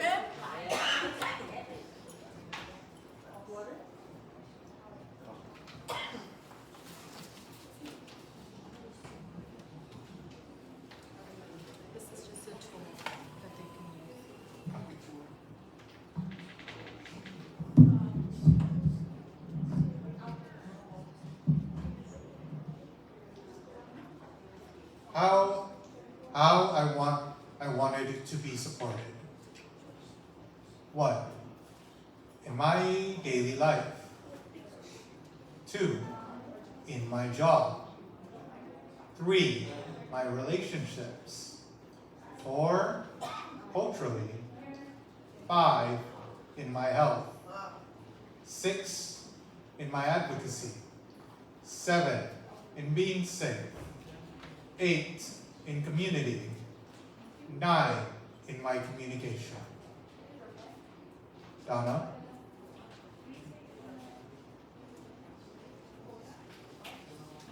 Oh, wait, sorry. Not yet.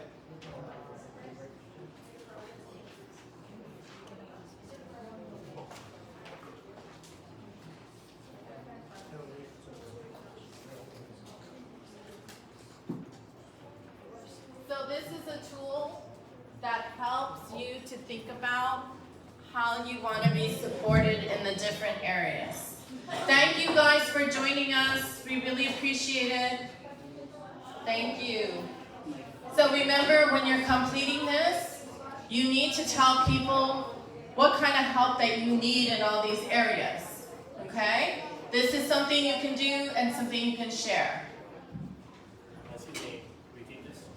Yes, you take that with you. Okay. Are we done? We're not done yet. I think they ran out, but you might find some in the back. Yes. Okay, how many are able to stay? How many need to go now? Are you able to stay a few minutes? Okay.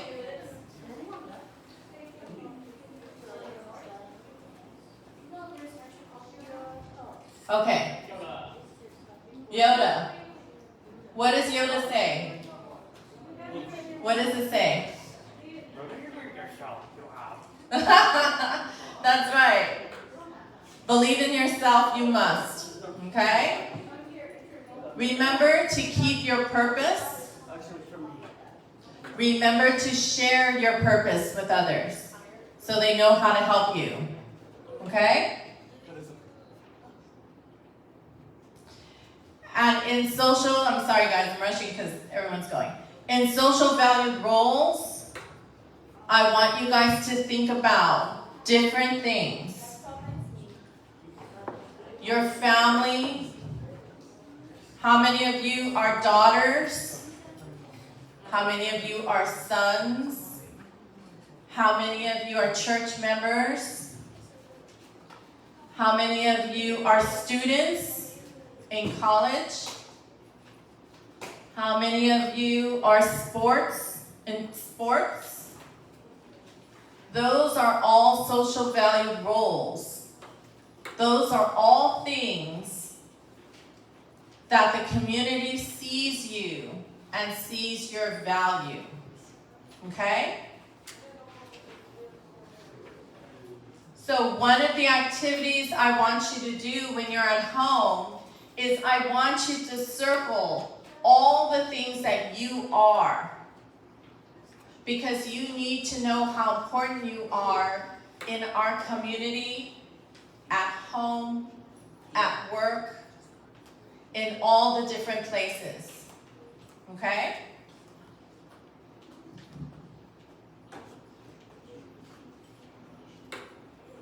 I also want you to start thinking about the fun activities you enjoy. I want you to think about things you like, things you don't like, and things you want to try. Because if you don't try, you won't be able to add that to the list of activities you enjoy. How many of you would skydive? How many of you would jump out of the plane and skydive? That's actually something I want to do. How many of you love swimming? Hiking? How many of you like shopping? Eating out? Movies? Arcades or video games? Okay? These are all important for people to know so that people know what activities you'd like to participate in. But I want you guys to try new things, okay? These are our last slides. Self-determination. Remember, we talked about this. Remember, in self-determination, you get to make the choices and decisions. You need to set your goals. You need to have a voice. And you need to continue to learn. Learn about yourself. Learn about things you want to do in the future. Okay? Self-determination means I have control of my life. I get to make the choices. Okay? The last tool for you to use is thinking about the life decisions that you make. We make choices every day, but we don't talk about what those choices we make, so nobody knows. Nobody knows we have abilities and we can. So in this activity, remember to think, I have abilities. I can do what? I can communicate. I can advocate. I have choices. I want to know what's the last decision you made. I want to know what you value as important. I want to know the last problem you solved. And I want to know your right. So I want to say thank you so much to the team for being here today and helping. All right. And I want to thank all of you for being here. I appreciate it. And if you have questions, I'll stay. But mahalo and thank you. All right. Thank you so much. Want to say any last words? We'll get a photo with you guys. We're good. I'm going to get a photo with you guys. Oh yes, that'd be great. Thank you. All right.